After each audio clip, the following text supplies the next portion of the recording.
grip. Hit her with the hammer time, too legit to quit. Keep bouncing, girl, keep bouncing. Keep bouncing, girl, keep bouncing. Keep bouncing, girl, keep bouncing. Keep bouncing, keep bouncing. Jump, jump, jump, jump, jump, jump. The Mac Daddy make it hard. Jump, jump, jump, jump, jump, jump. The Mac Daddy make it hard.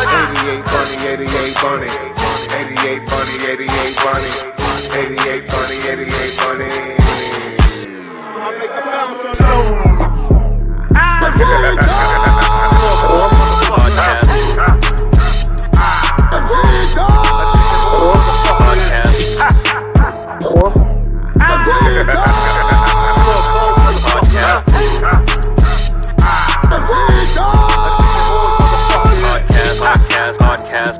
You know what I mean? Like, the only thing that has changed outside of time is the fact that we now have the ability to just document shit like this right now, right, without having the $1 million setup or having to stage the shit for the world to see. Like, people can see shit now and make their own determination of what they're looking at. So much so is where they letting the AI alter videos and shit to where you really got to look at what you looking at now. Like, facts. That's you like, yo, is this shit real? Like, the same. All that good grand. I'm just that good grand shit, bro. I'm just trying to understand, bro. I'm just trying to understand, because there's a miscommunication somewhere. And because every time I go different places and I run into different people in different walks of life, more times than none, people are like shaking their head, agreeing with what the fuck I'm saying. So, and what I'm saying is not far-fetched than what I'm saying to my niggas in the hood. So, right, if you agreeing with what I'm saying, there's something bigger out there that's stopping all of us from talking to each other and being like, nah, we got more in common than we think. One thing we got in common for sure is pain, nigga. Like, who the fuck don't know it? Pain and poverty. Who the fuck don't know it? It's some aspect. And again, y'all, excuse me, I drop F-bombs. Like, that's all right. I'm a proponent that it keeps my teeth from, like, turning yellow. Yeah, I mean, like, but... What, cause you said nigga? Because I say fuck. Yeah, I mean, I drop F-bombs off it. I say nigga all the time. Keep my teeth white. I don't know, bro. It's just that's some joke. I forgot where I got that. I see so many people willing to fight about what they believe or whatever the case may be, but not too many people talking about what they believe. You know what I mean? And I'm like, dog, we done fought already. Niggas done spilt blood. Like, we done lost kids.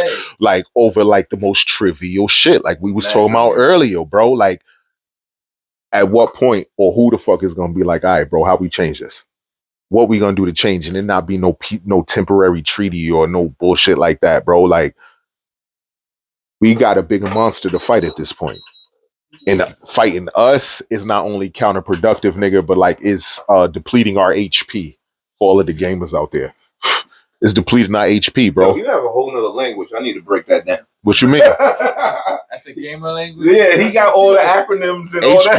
HP is just like your health points. Oh, you know what I'm saying? Like, you play video games like that in so long, bro. You do you play video games where you're talking with everybody on the headset and all this stuff? So unfortunately, I don't have that many friends, bro. Like, I ain't got enough niggas and the friends that I do have, they are members of the Xbox community. I'm a PlayStation gamer, so we just evolved into that realm where we could be on like chat with like 3, 4, 5 people at the same time, but I'm still not there. And on top of that, because I got kids, I don't get a chance to play the game as often as I like. I play graphic games, and before oh, you mean that graphics, so they're more mature. The games are super graphic, so like capitalism at its best. I might be into the game, and my 8-year-old runs into the room, and it's like, I gotta pause it. Right. You know what I'm saying? What games were you playing at 8 years old? At 8 years old, bro, I was playing Nintendo. There was no there was no TV MA games. What game showed blood? Genesis at that time. Hold on, before we get to Genesis. The first game is Mortal Kombat. The first game, I'm 41, bro. You're in the same. I'm 44. You're right. In the same bracket. Mortal Kombat was Sega Genesis. I know that. You had to enter the blood code to activate it. It was an arcade game first. Facts. Let's get it straight. But still, by the time it came to Sega Genesis, though, I went to my friend's house to play that shit. By default, though, That's the first game. By default, it was still without blood, without gore. Like the You had to get the fatalities code. weren't the same way. You had to enter that ABACABB. Wow. So he remembers all of this shit. I peep game. That's a fact, though. I'm like, bro. yo. That's a huge fact, Bro. Because I had it on Genesis. Yo, bro. Genesis, nigga. We didn't get those games You until 83, baby? Yes, sir. Okay, you in the same bracket. Yes, sir. Okay. Atari, Nintendo, Huh? Sega Genesis. My first game was Atari. Yeah, I had Atari too. Niggas ain't had that Sega Master System. Nah. Wait, Who didn't have it? Sega Master I said niggas. Alex Kidd is still one of the most favorite games I've ever played. Shinobi was Shinobi on the SNE on the first Sega system, bro. Shinobi was before Ninja Gaiden. Yeah, Ninja Gaiden was on Nintendo. I know that. Yeah. We don't. I see how Shinobi was first. you're very sideful. Shinobi Was first. it?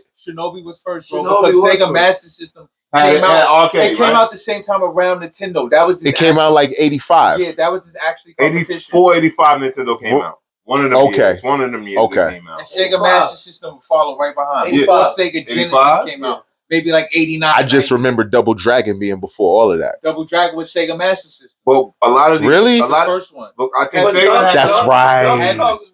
That's right, but Yeah, that was yeah, Nintendo. but that's what you get mad Nintendo at. was on basic jump, but like You're some going, fighting. y'all going to Ooh, the to the home. Whatchamacallit? It all come from the arcade. That's real. It do. I was in the house for a long time, so the arcade I wasn't. You wasn't there. able to hit the arcade It like was that? quiet, bro. I was in the house. Tri-State area? I'm from Patterson. Oh, you from P-Town? Yeah, Okay, man. yeah, But, I'm an old head. I call it P-Town still. but when I was younger, it's cool. I know a lot of people that call it P-Town, but I just never called it that. Like, you know what I mean?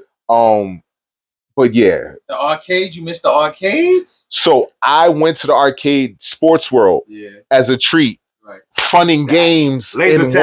Wayne Laser was tag. the treat. You know what I'm saying? But like Nathan's was the spot back growing in the up, day. I spent a lot of time on If you went to Punishment. Yonkers, So Game Informer magazines and shit like that, I was in there Game Pro. reading Game Pro.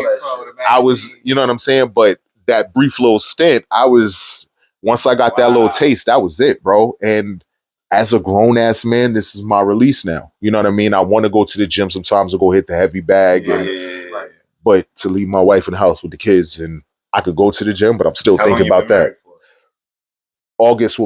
August of 25 will make it 5 years. But I've been with my wife on and off for 20 years. Wow. So beforehand, you've been with your wife on and off for 20 years in that fraction? Yeah. Like in the 20-year scheme? Yeah. So you knew her since she was young? I knew her since she was a sophomore in college. Okay. That's history, man. Yeah.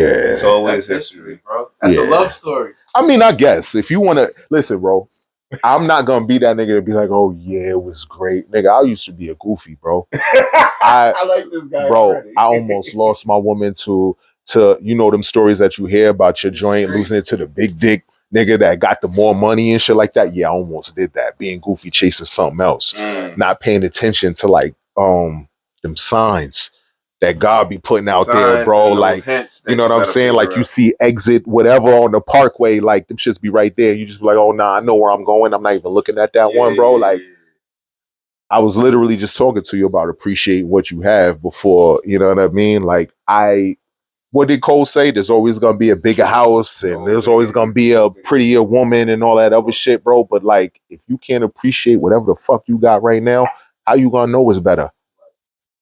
And what may look better may not always be better. It's funny you say that. Once you lose it, you might lose it forever. It's funny. I swear to God, Forever. we do not want to be one of them niggas that's like singing in the rain, like no. grabbing on you. You know what I'm saying? Been there too. I've been there But with my queen. Like no. When you Right. say that, it's funny you say that. I had a situation for years on and off for years. I haven't talked to this lady in what is it? It's October now? About 7 months. okay, She just hit me up yesterday. Not the day before yesterday. is that a good thing or a bad thing? It's not a bad thing. I had to get away from the situation because I was in a very, very dark place. It wasn't working for me. Like I just skated. And you recognize that without her saying that? No. we was trying to work on some situations. It wasn't happening the way I felt it was going, and I didn't want to play repeat. Right, I didn't want to get put in the same cycle. So instead of just doing that, I left like completely. Everything shut down. Boom, boom, boom. That's big of you, Bob. She was mad, and then nothing happened, and I let it be. I let her do, and after a while, I got better, and I'm cool now. So she called. Well, we conversated, and we talked everything out. But it's just talking. It's like a boomerang, my nigga. It's like some people that you be like, yo, this is what it is, and they just keep coming back in your life. So I'm gonna say this, and this is like game that I've gotten from one of the elders, and I try to hold on to like little shit that I hear. Yeah. People in your life for a reason or a season, bro. I know that. You know what I'm saying? Yeah. I've known Shane now for, you know what I'm saying? Mm-hmm. And I know this obviously doesn't equate to your intimate relationship, but the boomerang sometimes is necessary. Right. Because sometimes, like, you might run into somebody and it don't be that time, bro. You may like that person. Y'all may want to be with each other, but y'all just not in that space, bro. Time was always the situation. My always, G, nigga. I've been in a situation where I told a young lady that I wasn't in a space to be her dude because I knew, like, I couldn't be her dude. Like, I knew what, and she was from Bergen County. So you can't be a dude making $14, $15 an hour talking about, yeah, that's my girlfriend, bro. Because I'm telling you, the dude in the Benz is gonna run up to her at the 7-Eleven in Teaneck. You know what I'm saying? Just on some, or they at Stop and Go or some shit, or you know what I mean? Like, I told her I wasn't ready for that, and like she got really mad at me. I'm like, yo, bro, like I thought I was doing the right thing by. She must have not been on that type of time, though, or she just didn't know it. You was thinking too far ahead. You're thinking too far ahead, bro. I guess. Not in a bad way. I guess. All right, because some people can't see that, bro. Like, you got to know your league. You got to know when. Like, if I can fuck with you. This is funny you brought this up. You with the video games, your acronyms. It's like I've been doing this show. I've been meeting like mad people that have like similarities to shit I've been through and went through and shit. Just learn a lot. You know, you learn a lot when you meet people and actually conversate with them and shit. Yeah, I was gonna say, but you could have left the on light. I mean, that shit on light, bro. We got way more in common than we know, bro.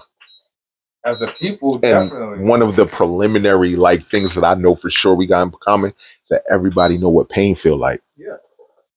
Everybody know what pain feel like more than they know what joy feel like, bro. Can I tell you something? Absolutely. Since you said that, right? I can say at 36, that's when I really started living my life.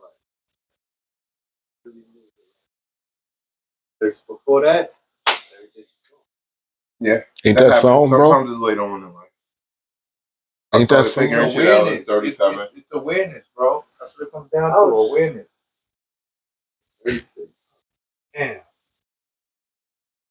It I wasn't felt like I was late. I think a lot of us share that sentiment, bro. Yeah. You know what I'm saying? At 41, I didn't know if somebody asked me what made me happy. I probably couldn't give you an answer. You know what I'm saying? Now, happiness is what listening to my children laugh. Mm-hmm. Happiness is me asking my wife, "You all right?" She like, "I'm fine." Yeah. Not, yeah, everything's fine, but knowing she's that's fine. Knowing that like, security is that's the real answer, bro. Like, you know what I mean? Like, knowing that security is there. And as I'm telling you again, as a former goofy, bro, like it's. What was a goofy? Let's be clear, all right? Goofy. No. Let's be clear. What's former goofy? No. All right. All right. Everybody's done goofy shit, right? Right. But I guess a goofy is someone that's continuously doing goofy shit for attention. Yes. It doesn't even have to be for attention. Maybe it is, but you just. Nah, it's always attention. I don't think all the time. Not all the time. Not all the time. So people are just goofy and do goofy shit. My definition of what goofy is anything that is going to impede me being better. Example of me being goofy. I used to steal from like my close ones. Like I used to go in like my mom's and shit. I used to go steal money to go to the arcade You know what I'm So saying? me That's why bringing- when you so asked me bringing about up Star that, Arcade was it was kind of like, damn, like, yeah, you know what I'm saying? We've both done some dumb shit. But it's cool though because I don't steal anymore. You know what I mean? And I talk to my young boys that be around me about what it feels like to be looked at as the thief and shit like that, and to be able to like turn and be like, yo, yeah, nah, he's back there. It's a phenomenal feeling. I don't even care at this point if you still hide your purse or put your wallet. Like, Right. I'm not looking for that. I mean, technically, you want to go in the bags and go compare what's in the bags now. Like, but I'm not even in that space either. The fact that you just want to be around me is everything. You know what I mean? And I know it sounds cheesy. I know somebody might see this and be like, nah, I know Rel. Listen, I'm telling you, as a former Goofy, former Goofy was not paying my bills, like paying the plug and shit like that, not understanding, pay that bill so you can keep that shit going. Immaturity, a lot paying of your bill. Being goofy is anything that is selfish behavior that only benefits you, but you always around other people, male or female. Being goofy is taking advantage of good women or good people or niggas who give a fuck when they don't give a fuck. Bro, I swear to God, bro, like done some goofy shit. Bro, I swear to God, like, I think a lot of it is immaturity and selfishness and shit of that manner. It's just how you go about it when you do it. Some people do the same shit like that though, right? See, wait. Not to cut you off. Not to cut you off. Some people do that shit and still not considered goofy because they could get away with it in a certain manner. We'll get to that in a second because at that point, it goes beyond what they're doing. I'm talking about you being in your space right now where you personally want to be better. Like somebody might not be like, damn, that nigga's a thief, but you know you a thief. You know what I'm saying? Like it's starting to fuck with you when you just sitting by yourself. Like people talk about looking themselves in the mirror, but don't know what that shit really entail. Like you could just glance. But what if it's come from pain? Would you still consider you're still hiding it. It's still hiding. Now that I'm going through therapy, bro, it's not even an excuse no more. How's therapy? Because I'm for me, a lot of people telling me I need to go to therapy. Therapy's not bad. And no. A lot of people saying that, and I've talked to a lot of people that have done therapy. How do you see therapy? Because I know how I would approach it. I don't know how it would end, but I know how I would approach it. I'm just serious. So it's kind of a loaded question, but I have a loaded answer. Outside of the reason that I went to therapy to begin with, I went to therapy because of my job. Like something happened at my job, and I was just like, "Yo, I can't do this." In addition to like the other stressors that was happening, like in life, I was like, "Yo, I need a fucking break, bro." But because I went to therapy for that reason, and I've been in a space where I'm like, yo, I realize that there's something wrong. Like I've been able to like go explore my childhood. I've been able to go explore like shit that I have been guilty of versus what everybody else does. You know what I'm saying? Yeah. Like we was just talking about people tricking you out your spot, bro. And when they can't get you to physically react, they get you to emotionally react. And I'm a Taurus, bro, and I'm emotional as fuck, bro. You know what I mean? And I hate that, but I wear my heart on my sleeve and I'm trying to change it. But at 41, I don't know if I can. Your whole life, I did that too. But my whole life, bro. Like niggas knew when I was mad. I got a little angry with it. You knew when I was bothered. You knew when I was happy. You knew when I was like, you know what I'm saying? So I'm working on my poker face. Yeah. You're trying to get your card game right. You're dealing right. And it's hard because, like I said, I've seen my therapist now for maybe like 7 sessions. And my first session, I cried 10 minutes in, cried like a fucking baby, bro. Like after that, I went through that emotional roller coaster. I was okay, but then I was angry. He threw me for a loop one day because, you know, we do the virtual shit, but one day he threw me for a loop and his camera was off and I couldn't see him. And I was like, but he was watching me and he told me he was watching me. Oh, and so I'm like, you were just in the room not knowing what the hell's going on? Yeah, nah. So all of the interactions. You heard the voice and you didn't I heard him, but I'm looking at a blank screen. Oh, he did some fucking he just exactly. And like one thing that I learned is that no matter how smart you are, these niggas went to school for this shit, bro. And you could try to trick them out, and you could try to be it's not trick. I think I would approach the whole situation more in the manner of, because I'm my own worst enemy. I know that, and I also know who I am. I'm able to look myself in the mirror. Are you your own best friend? Oh yes, I love myself. Okay. I used to not. Okay, that's what I was. I used as a kid. I did, and then somewhere in the middle, I got lost and Me lost too. myself and started acting like everybody around me, and didn't know who I was. And I found myself at 37. So, like, I had to look myself in the eye, in the mirror, and be like, "Shit, what the fuck?" I wasn't afraid of being who I was and showcasing that. I used to be afraid of that. I used to be afraid of the ridicule and shit of that nature. Yeah, You know I what absolutely have issues with rejection and shit like that, but that stems from my childhood. Yeah, you know what I well, mean. I had a lot of situations with my father with how our relationship was, especially as How a was younger that? kid. How was your relationship? If you don't mind me asking. It was very like, You had the same sign. no, he's a Virgo, I'm a Pisces. Difference is I'm a very, very, very, very angry and spiteful and vengeful as fucking Right. Pisces. Copy that. Pisces emotional anyway. Yeah, we're introverts. We're very emotional people. We want to help everybody around us, but we take it personally when somebody do some shit. Like, Nah, that's real. and you know, it's like that. Yeah. You know, and he's a Virgo, and he stands on what he stands on, hard and stubborn, and all that other shit. Wait, so you're the Pisces, he's the Virgo. Yes. Okay, copy. My bad. 25th, 2 months after Christmas, February. Yeah, me and my pops are the same sign. Oh, Taurus? Yeah. Two fucking. I'm on the 1st. He's on the 9th. That bulls and shit? Yes, sir. Yeah. I'm on the 1st. He's on the 9th. We can't.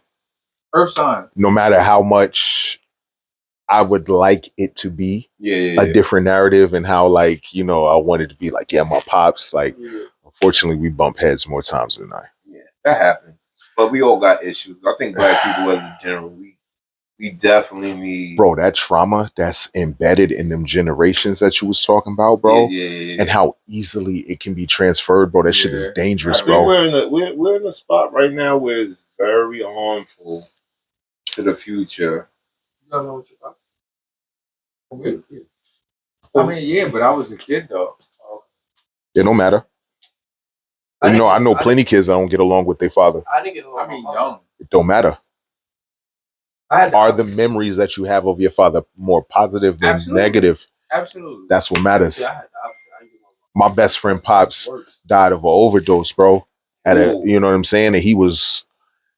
So again, like, one thing that we all got in common is pain, bro. And when we sit down and trade war stories, bro, like, your cut might be across your heart, but your stab wound might be in your lungs. Your kidney might be affected, but I might have got stabbed in the main artery, nigga, and I'm trying to keep myself from bleeding out. Like, that's one thing that we all share, bro. And like,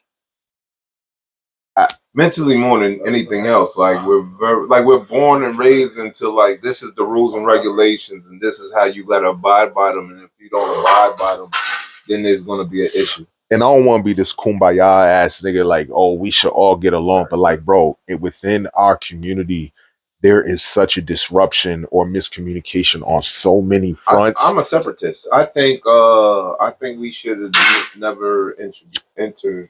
I think our issues come from integration. I mean, but we here now. I know that. We here. So what do we do at this point? Okay, I got you. So yeah, we already made up. I agree with you. Yeah. I'm not saying what you're saying is wrong in any aspect, but like, that's like you fighting with your girl, right? And y'all be having arguments about dumb shit, and it sometimes get physical. Most times it's verbally fucking abusive.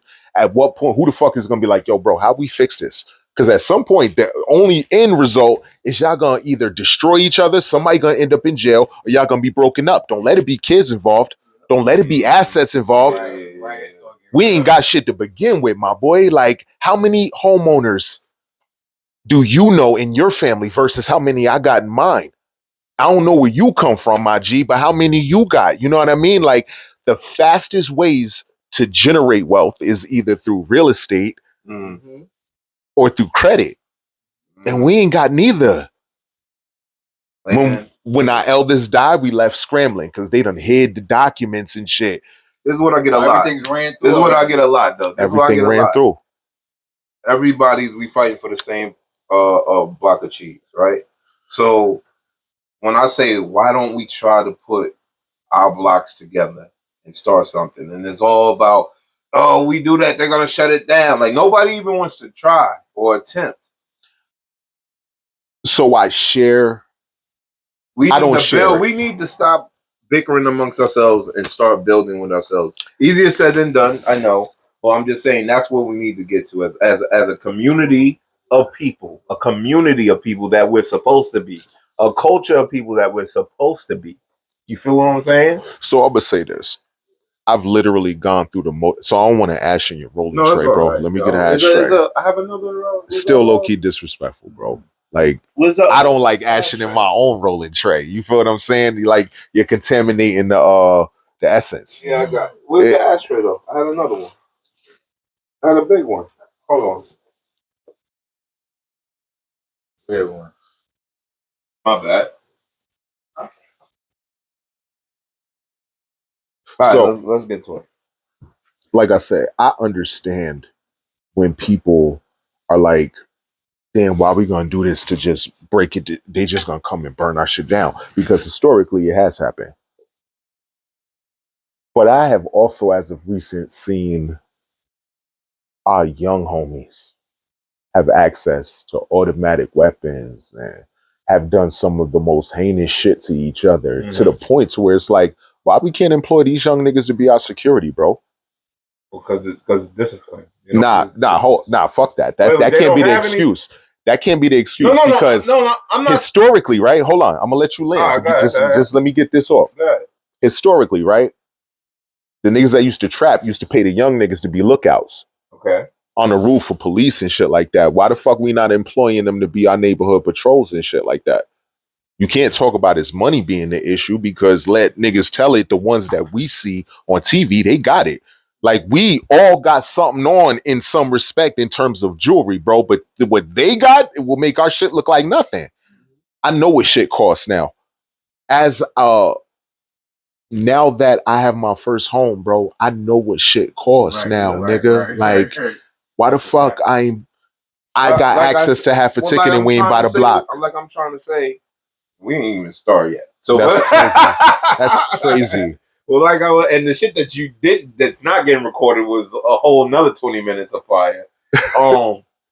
But my thing is, there's no order, there's no discipline, there's no hierarchy, there's no morals, there's no fabric. There's no fabric when it comes to the youngins right now. There is when it's time. When they want to do it, There was cohesion when they slid on Dolph. They're gonna okay. There was cohesion when they slid on X. There was cohesion when they took out Jam Master Jay. There's cohesion. It's cohesion when we killing each other. I got one better for you. There's cohesion with the shit that's going on with Puff and the rest of the industry right now. Yep. Like, just because you're not killing a nigga this way, don't mean that you still not killing a nigga this way by dropping, you know what I'm saying? And I'm only saying that from, my therapist asked me, like, son, and I'm not gonna be that person, y'all, to be like, well, therapy saved my life. Because again, everybody's experience with therapy is different. If I had to go to therapy for whatever childhood trauma that was fucking with me, it might have been different than me going for my job and then exploring all of the other shit and understand how it's relating to my job. And when I don't get a promotion, how my issue with rejection is also why I'm like, nah, fuck that. Why didn't I get hired? Why didn't I get promoted? Especially if I'm putting in the work. Like the feelings of inadequacy and shit like that. All of this shit start from our nucleus, bro, where we supposed to get this shit at home. Right. Son told me that if more of us had unsolicited hugs and positive affirmations, then we wouldn't have ended up in jails or graves, bro. That's true. And when he said that shit, I just looked at the screen for a second and just was like, and I agree with you, and also I have a little debate about that. Go ahead. Other cultures, not white, they might not be as emotionally giving to their kids, but there is a order what the kids know. Like this is what you have to do, and this is what you have to do to make it right. Yes. Okay. So even we're black people are the most emotional people I think ever. We're the most giving. We're the most emotional. We want everybody to be a part of the fucking party. You know what I mean? Like that's what we want, right? We'll explore that in a second because that boils down to a sense of belonging. Everybody else belongs to something. So we make everybody belong to us, but then they take and they go off about their business, right? I don't think we make them. we It's just the invite shit them. that we do is so cool. Like, we can't stop them. Like, all right, Like, there's literally no way for us to stop another culture from ingesting what we do as a culture. The influences. You know what I'm I saying? think we pick and choose though, because when certain people act like us, we're like, oh, that's cute. We think a white boy dance like us at a party, and he gets off. He's invited to the barbecue, right? I wouldn't necessarily invite No, him to but the barbecue. that's the word, right? If you at a party and this random white boy is like killing it, doing this thing, Bro, you might be like, he's invited to the party, right? I got But unpopular then opinions about a lot of this shit, bro. no, but then there's people that do other shit that when they're trying to be hip and shit, it comes off cringe. It comes off like you're trying to be us and it's not good and we look down upon it. So my issue comes into play with this. I have no problem with admiration. I have no problem with imitation. But the assimilation and then the exclusion. It's very close though. The assimilation and then the exclusion is what I have issue with, right? Okay. Like, say it's like 5 of us and it's 5 black men and there's one white boy that went to school with us and grew up with us and he fought with us and sold drugs with us, and whether it was weed or whatever, So like, assimilation. he was right there with us, right? But nobody else knows that outside of y'all. What I'm saying is this, though.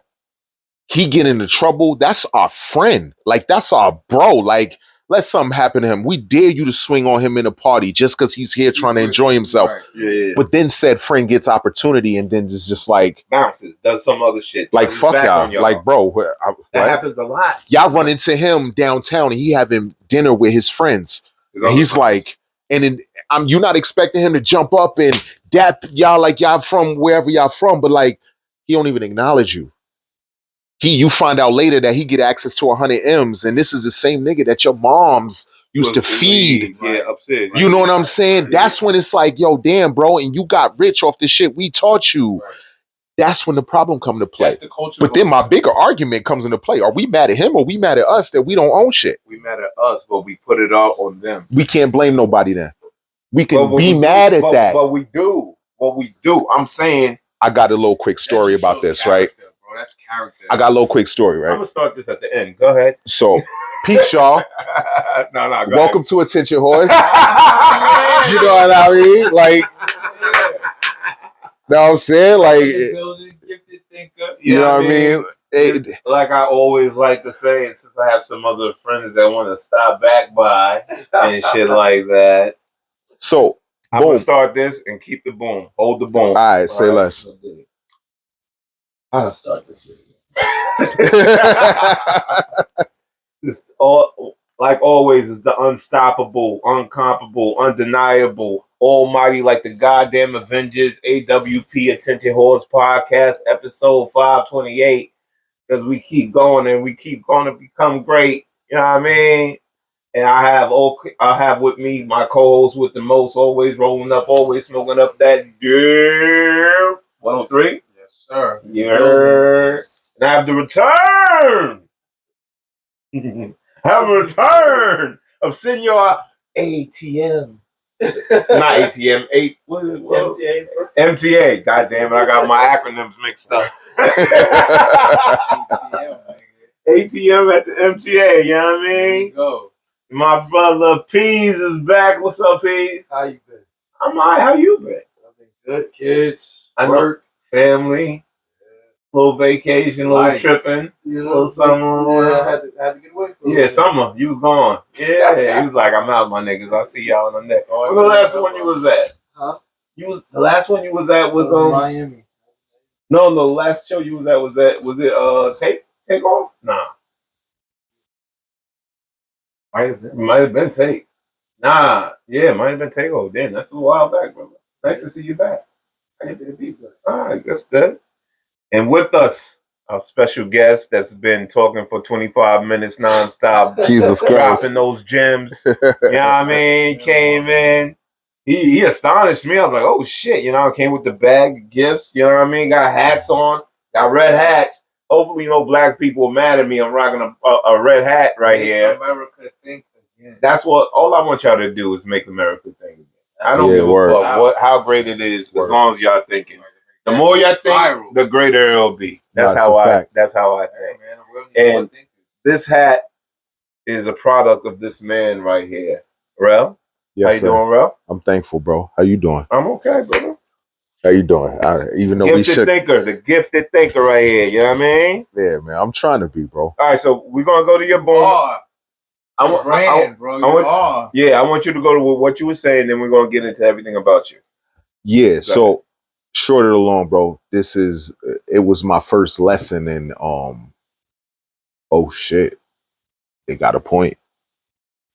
I used to live in Bloomfield in this apartment, and my 2-bedroom apartment was cool for what it was, and my rent was alright or whatever the case may be. But then my girlfriend at the time, got pregnant. But then people moved into the building and started bringing pests, and I would turn out the lights and the mice was having like the mouse Olympics in my shit, bro. Like, son, I was hearing the all through the bro. It was crazy, bro. You can't go to sleep like that. Nah, bro, it was crazy. We was dealing with it. I would reach out to my landlord and be like, "Yo, can we get an exterminator?" He's like, "Yo, it's coming, it's coming." Fast forward, she gives birth, and one day I'm thinking, nigga, I smell a dirty pamper like caught in my tax time. Typical black people shit, right? Tax time. I go to Bob's, go get me a new couch, right? You gonna buy something? We sitting on the couch chilling. We like one day we like, what the fuck is that smell? Short or long, a mouse gets caught in the fucking fold out bed of the couch, bro, and died, right? Yeah. So I go approach my landlord, and I'm like, yo, bro, like I've been patient. It's like 6 months in now, like I've been patient, bro. That conversation turned into an argument, and like he snapped my phone out my hand, all types of shit, bro. And I'm like, yo, son, I'm asking you to bring an exterminator and I pay you such and such and such a year. His exact words. And I will never forget this shit. This is 2024 now. I've been in my spot for 5 years. This is almost 10 years ago. My son is 8. Yeah, it's almost 10 years ago. Clear as day. He says, dummy, why don't you have a house? Wow. And I sat, and bro, it was just like the TV show where you like about to bang. He hit me with one of those moments. Like, and you had to think about it. I had to think about it. It's not his fault why I don't have a house. Yeah, I'm right in the sense that as my landlord, he's supposed to take care of that. But I'm supposed to have my shit together as a father and a soon-to-be husband. Or just as a person, period. I'm supposed to have my shit together, bro. 1,000%. That's crazy. 1,000%. Told me that in a whole different way. I agree with you. Respectable. What happened to the fact about the mouse though? Like, so the mouse could be there, bro? Like, that's how he's saying it. Like, bro, he's saying by law, as the landlord, you are supposed to handle any extermination issues. Absolutely. Unless the person or the tenant is the reason or the cause for it. Yeah. For the pests to be there, like roaches and rats. They brought this shit there. Right. Right. You laugh, but no, that happens. Yeah. But if you move into certain places, I know it happens, bro. They have it there already. Now right. How can you differentiate what right. works? Well, bro, if you move in a spot that may look like it got that already, how you going to differentiate whether? But it's different when you don't have it and then you see it come. It's still gonna boil down to the idea of why don't you have your own shit? Black people that I know and that I love are some of the freshest niggas on the planet. They know how to push it together. We are some of the most stylish and all of that shit. But one thing that I've also noticed, I've only noticed it because I've done it also, is that I've spent more on shit. I've spent more on extracurriculars than I should on priorities. Right. Yep. You know what I'm saying? Look, I'm in my mother-in-law's house one day and my kids are watching PBS, bro. They're watching Arthur or some shit. Arthur, okay. OG PBS. And Arthur goes off. And right after that, Susie Orman comes on. This sounds like very Skittles. My G. It's like, is it Skittle-ish? Not even. It's not Skittles. You know what I mean by Skittles, right? It was what's that? Nah, not even. Not even. Look, we could talk about that too in a little bit. Okay. So Susie Orman comes on and I'm having conversation. I'm not even paying attention, but like she's talking and talking and talking. And one thing I'll start catching up on is she's like, most people are unwilling to sacrifice how they're living for 1 year to live how they want for however. Oh, okay. And I was just like, the fuck she mean by that? And I'm just starting to listen. And then she's like, how many people you sit around and tell you the secrets to going to get a car? And I'm like, where the fuck is she going with this? She's like, any car over $40,000, you're not supposed to be financing. Why? Because you're spending too much of your own money. She's like, if you love the car, lease it, then buy it. And I'm like, where the fuck are you going with this? And I'm just listening to her, bro. She's like, people who like nice clothes and shit, they won't sacrifice for 365 days to go do whatever they want to save 20, 30, $40,000 so that they could get up whatever out of hole they, bro. And I'm telling you, as a nigga who love Ralph, bro, like Uncle Ralph is near and dear to my heart, bro. And I pray that no controversy ever come out. I'm glad I was never that much of a name brand nigga. It's not even about the name brand, but you want, bro. Listen, so it started out as the name. Because, you know, as a young man, you want to get fly for the women and shit like that. But now that I make clothes and now that I buy clothes for myself and for my sons and shit like that, Ralph's quality is unparalleled, bro. And when Ralph passes, and I pray that it's no time soon, it's going to take a turn, bro. I swear to God. My thing is this, though. Is Ralph's shit unparalleled?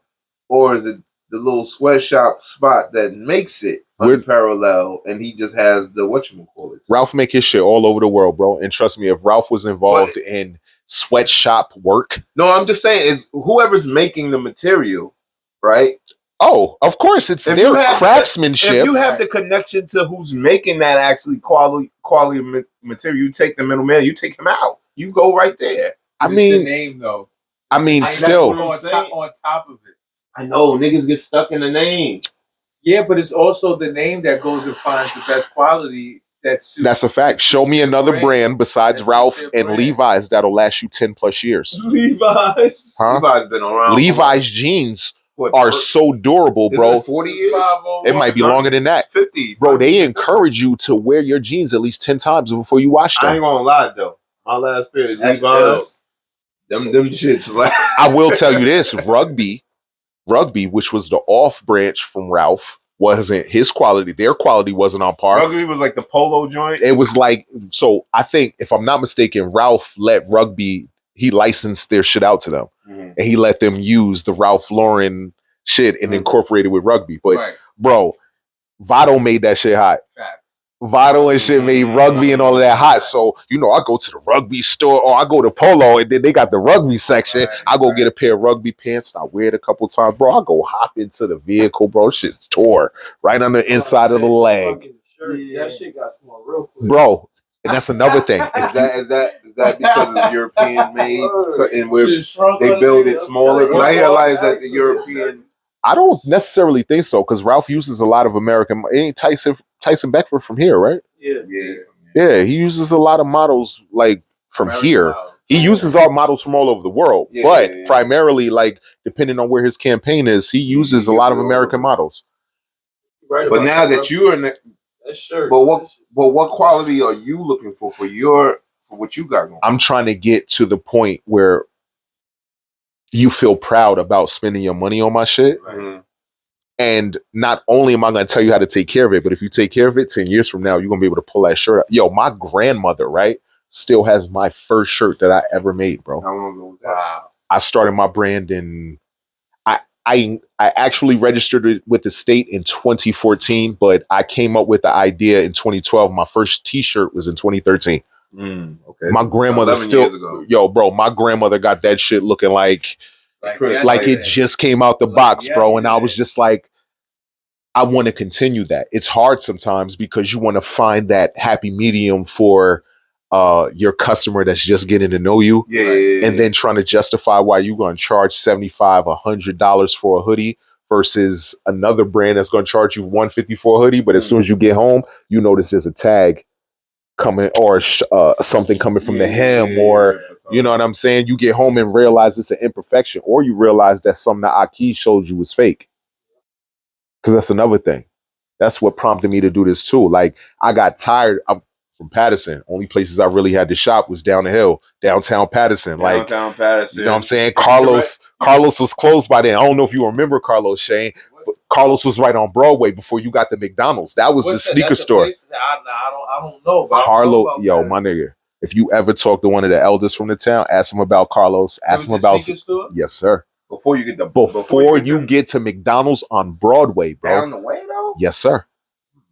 Yes, sir. When you would come across Eastside Park and Route 4 would end. When you first go into Patterson? When you first go into Patterson. Right look, it was right down you the would hill? pass Barnett. No, you as soon as you get to the bottom of the hill, you would pass the liquor stores, the hair salon. I forget what the name of the restaurant it used to be, but it used to be a little soulful restaurant. It used to be like right there. They got the hospital thing right there. Barnett Hospital used to be a hospital. Now it's a rehab. But you would go down four more blocks before you get to McDonald's on your right-hand side or the cross street of Broadway and Madison Avenue. Yeah. Oh, okay, I got Carlos used to be before you got to Ming's Kitchen. You know where the Chinese store is? Across the street from... Yeah, I'll probably just ride past. It's been a while, bro. Yeah, Ming's Kitchen is a Patterson staple too, but yeah, bro. Yeah, bro. Carlos is where we got our sneakers before we got them from theIkeys downtown. And, yo, my friend, for you... Yeah, that's before all of that bullshit started. Like, niggas would sell you sneakers on a discount because they knew your grandmother. Oh, okay. You know what I'm saying? They used to bring... Yo, bro. Shit is different now, bro. Back in the day, shit. Bro, I swear to God, shit is different. And I come from the era... I'm the oldest of 5 kids on each side of my mother and father's side. So, niggas wasn't buying me no Jordans and shit like that. Like, I'm from the era where my sneakers couldn't cost over $40. I'm used to the era where you got took to like the little Walmart. Models, bro. Alexander. Huh? Damn. Caldor. Caldor. It's good. Look, it's all good. They had Alexander's out here? What? No. What? That's crazy. It was at the Bro, Alexander was right across the street from Garden State Plaza. Yes, thank you. Where IKEA and Bed Bath and Beyond and all of that. Bro, Alexander was right there. My last name Alexander, so really? I used to tell niggas as a kid, that's my family. Yo, bro. And I went to the Alexanders on Fordham Road. And look, I don't want nobody to take what they've seen so far either and be like, well, nah, he talk about how he had a shitty childhood. It's not what I'm saying either. But anybody that knows coming up in the 80s, like unless your parents was like lit, like we wasn't balling, nigga. Like only one of your friends had the big 52-inch on off the ground TV and shit like that. It had the sound system. Yeah, you know what I'm saying? We ain't all had that.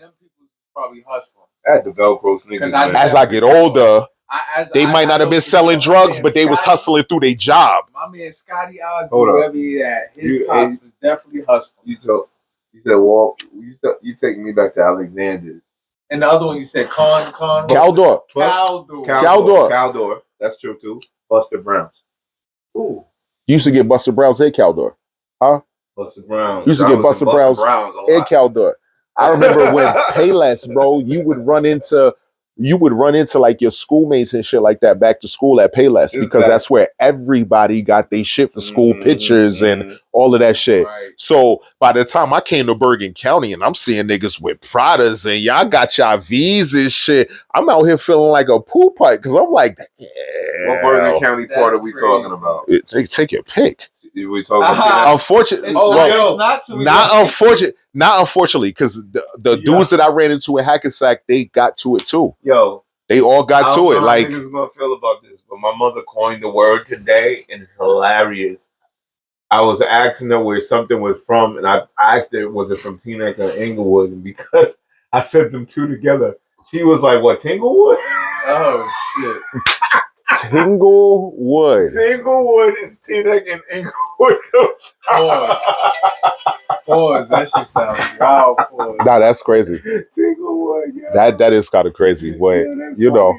But it's I get it. People from somewhere else would mix it together, but it's really not. It's really not the same. Nah, it's really not. It's really not. Like, and I didn't know that until I got out here. Like.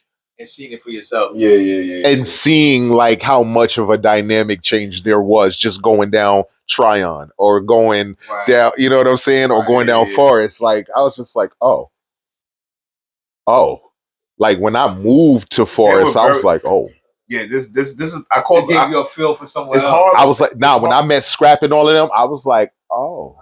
Oh, you met Scrapping them niggas? Yeah. I used to live next door to Scrap. Oh, word? Word is bond, bro. Oh, okay. That's crazy. I used to live right next door to Scrap, bro. I used to come outside because I couldn't smoke in the room that I was renting. So I used to have to come outside every day, bro. And I used to see Scrap all the time. Well, not directly next door, but it was like one one fence over. Yeah, like we could still see everything everybody was doing. Look, across the street from that house, that notorious house. I was on the corner of Forest and what is Stop and Go on? Lafayette. There you go. Wait. No, Stop and Go is on what street? That's Lafayette. What's the block before that where that brown house is on the corner? It's the little row of apartment buildings. I know what you're talking about. Is on this side. Like if I come out the house and I make that right, I could go to Route 4. Yeah.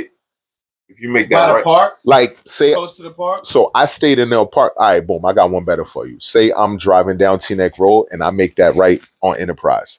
At Enterprise. Left or right? I make a right to go down Forest.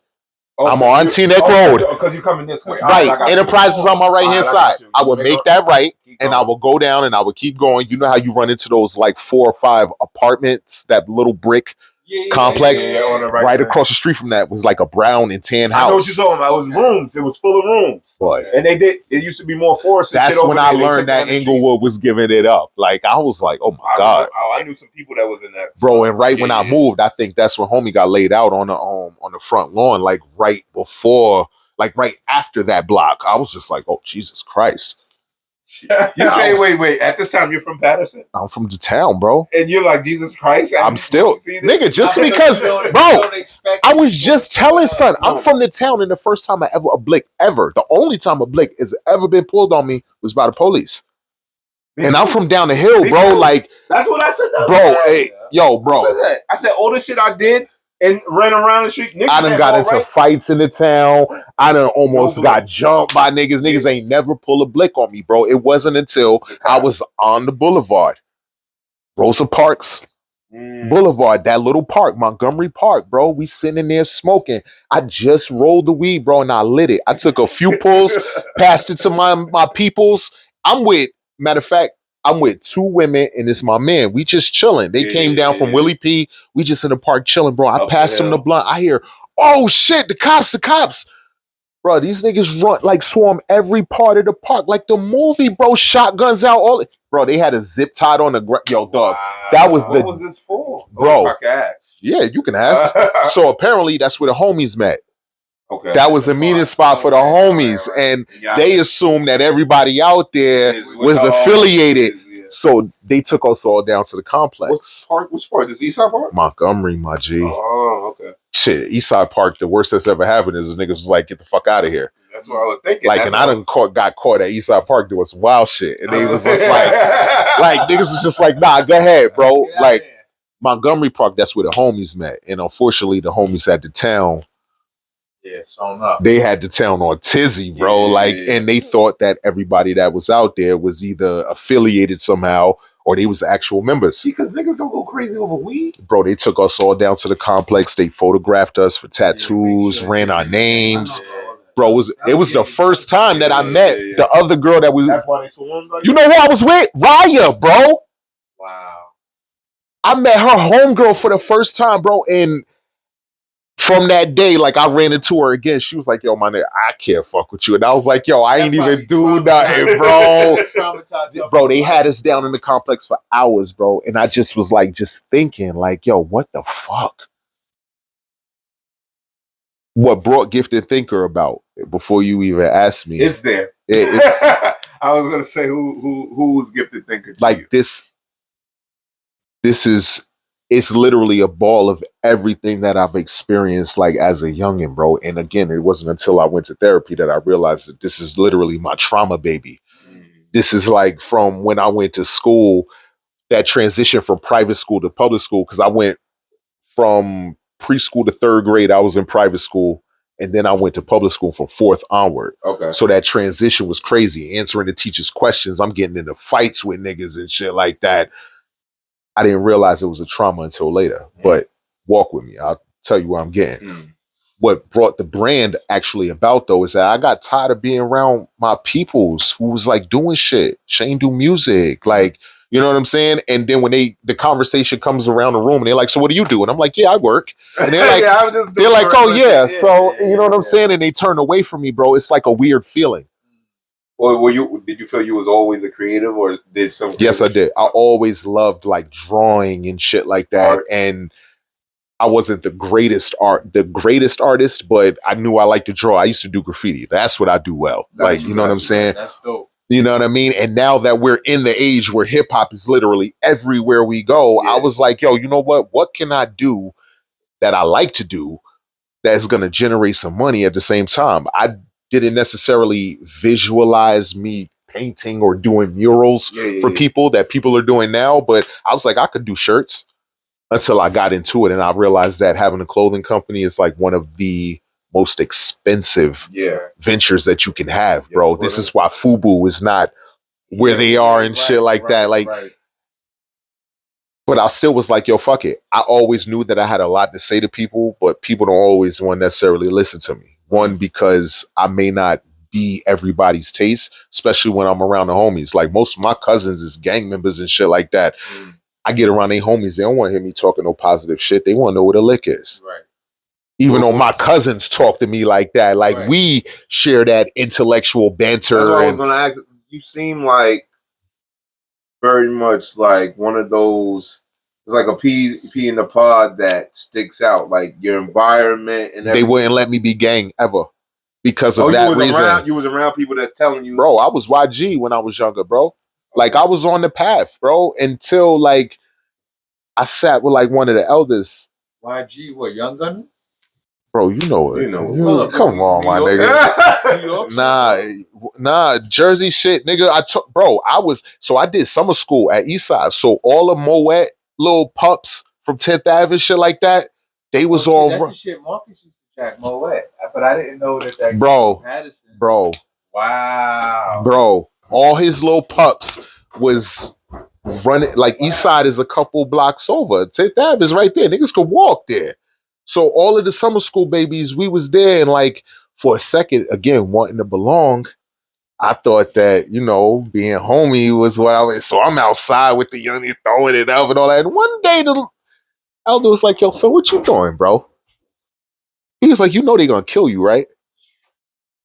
And I'm looking at him like, yo, what you talking about? Like, ain't nobody. He's like, bro, you don't think like these niggas do, bro. And for that alone, these niggas will light you the fuck up.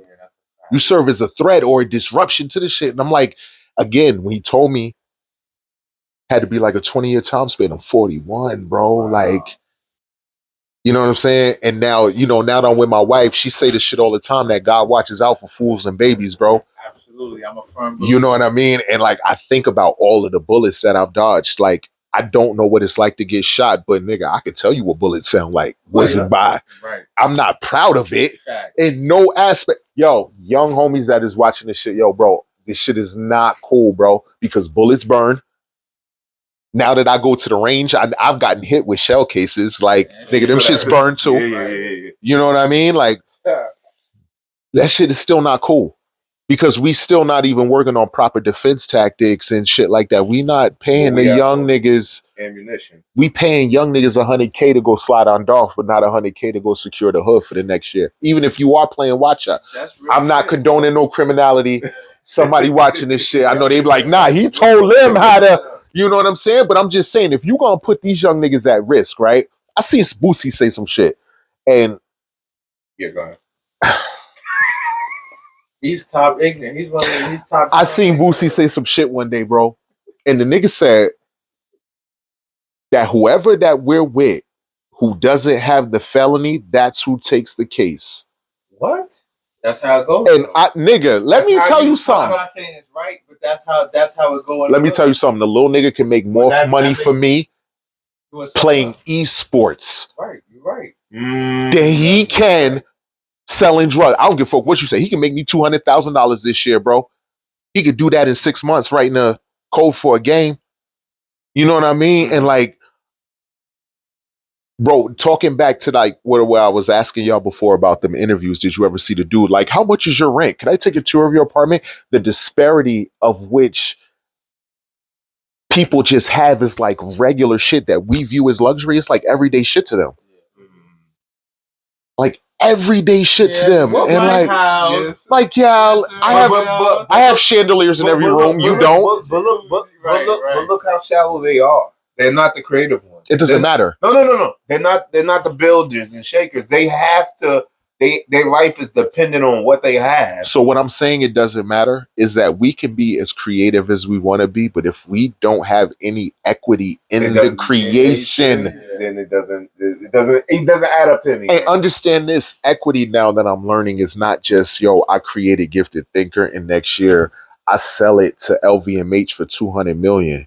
Like, yeah, I could take the $200 million bag, but my brand stand for more than that. I'm going to keep it a bean with you. I cannot sell another hat. And I'm still, when I can, going to produce the shit that I can, because everywhere I go, I spark conversation with niggas. You know what I mean? People almost ran up on me because of that. And they were like, oh my God.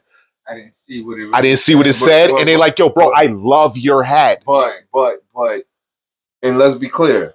Like, you took something. Crazy, I did it on purpose. Yeah. And you're not the first, right? Because there's been people that had different sayings of this red hat, right? You're the first for putting this phrase here, right? It's smart marketing. It's smart, intelligent marketing. You took something that people already react to and already emotional about, right? And you put a twist on it. So now it's just like attention whores. When I say attention whores, a lot of people be like, "Oh my God, what is it? Women all over the place." I would love it to be, but but that's not what it is. Attention whores is what? Everyone in the world right now is an attention whore, right? We're all on the phone. We're all showcasing what we got. We're all showing highlights. We all think we're superstars in our own goddamn show. So that's what it is. This is just a mirror image of what the world is.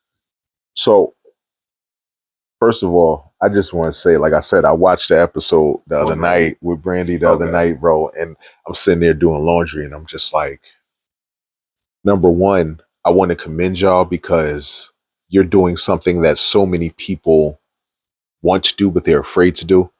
Like you said before, like you're your own biggest opponent.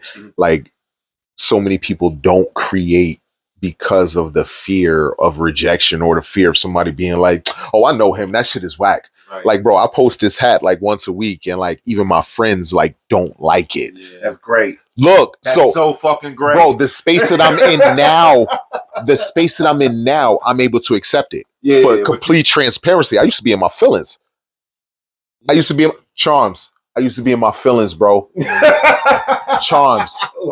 I used to be because look, again, I'm trying to be as transparent as I possibly can. That's why I don't have no problem with telling people about the goofy shit that I used to do. Gotcha. But like I unfollowed Charms because I was in my feelings. Cause like I was, for whatever reason. I'm not gonna get into specifics, but it was something small.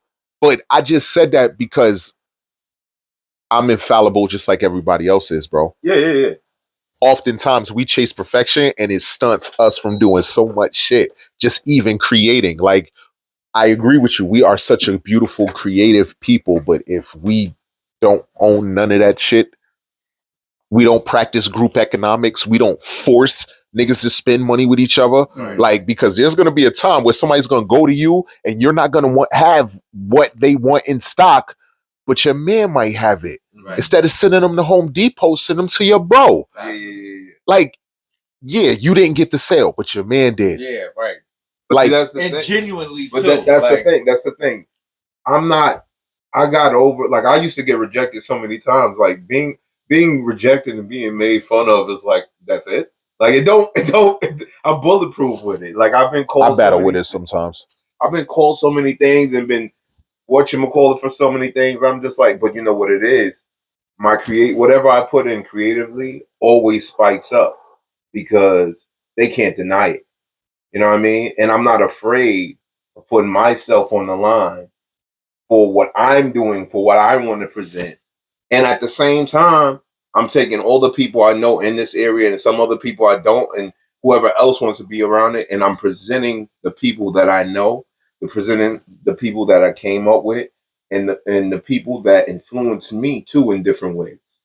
Like right now, you're influencing me more on the business side of things and getting everything when you talk equity. You know what I mean? Stuff like that. You know what I mean? When I talk to Brandy, is like what she did in her life when she didn't know what steps she was taking and how her life changed, and she was able to capitalize on that and it still be therapeutic to it. Right. And that takes a lot to fucking do, bro. It don't I take. tweeted about Brandy too after I watched the interview. I just was like, yo, that shit was fire. Thank Like, you. you know what I mean? Hey, Shout out listen, to bro. Brandy. Shout out to Brand, yo. Shout out to Got some Brandy, more bro. clips coming Pretty out for that. Impossible. Yes, definitely. The reality of it, though, is that, and I hate to keep bringing this up, but matter of fact, I don't hate to keep bringing it up. For all of you that may be watching or that might listen to me or that might follow me and all that shit, bro, go to therapy, bro. And go to therapy They with live over there too. Go to therapy with an open mind, bro. Like, you know what I'm saying? Like, your therapist is gonna tell you some shit. If they're good, they're gonna read you like a fucking book. And that's what they're supposed to do. You know what I'm saying? They're gonna tell you some shit that's gonna be uncomfortable, but then they're gonna tell you some shit that you need to hear. You know what I'm saying? That's gonna be positive and affirming, and you know what I'm saying? I can't explain it, but I watched a clip of Jerry Seinfeld that said something that was so relatable. He was like, yo, therapy is not something that just happens and you wake up tomorrow and you're like, oh, I'm changed. But like you realize that them situations that you in, you able to deal with it now. You able to like deal with it and go to sleep and like wake up and like not be wanting to crash the fuck out, bro. Like, and unfortunately, a lot of the things that we go through as children, it affects us down the line. Bro, that shit fucks us up, bro. Oh, yeah. I watched my uncle die in front of my face. And I'm in a weird space because I hate what I went through, but I'm thankful for what I went through because now that I'm a father, like I literally catch myself when I'm about to like discipline my children. So I don't really beat my children, but I raise my voice because I'm the authoritative figure in the house and shit like that. Like that shock therapy type of thing. And it fucks me up when I do gotta pop them sometimes. You know what I'm saying? Especially my daughter. You know what I'm saying? Don't want to do it. But my son is a Cancer. So like he know how to he'll pull that violin out, boy, and lay it on thick. And I'm just like, as much as I want to punch the air sometimes is again wanting them relationships with my nucleus that I'm supposed to have, it's equipping me of all the shit that I shouldn't do or that I'm not gonna do or put my children through and all the shit I'm gonna prepare my children for. Right. You know what I mean? Like, unfortunately, I wish me and my dad had a flyer relationship, but a lot of the lessons that I learned about being a man, I had to learn on my own or through TV or through shit. And then like learning them lessons and then like tweaking it. Like, cause that shit was still rooted in some weird traumatic shit. Like gender roles in the house. We got each other. We got black, white, all types of races online arguing right now about the whole 50-50 argument and all that shit. Let me tell you something. There's been times when my wife has made more money than me and she's held it down. Right. There's been times when she's given birth and hasn't gone to work in years and I did. You know what I mean? I ain't gonna hold that shit over her head. It's honestly, it's about who could get the bag. That's how it's supposed to be. Bro, I got one better for you. Even when it transcends to, or whoever transcends to having polygamous relationships, nigga, it's about the bag.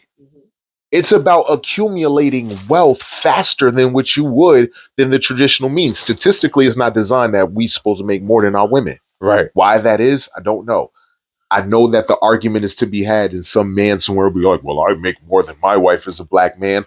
But line 1,000 men up in a room, black men in a room, and ask them all what they do for a living, how much they make versus their partner. Now that's a fact. Especially these days, that dynamic changed like within the last 20, maybe longer years, at least 20 years. And the argument will be had that black women are more educated and shit like that. So let's scale this test, shall we, and put it to the women who haven't graduated college that still make more than their black male counterparts. That's still an argument, I think, that they that's because the majority of women work harder than black men.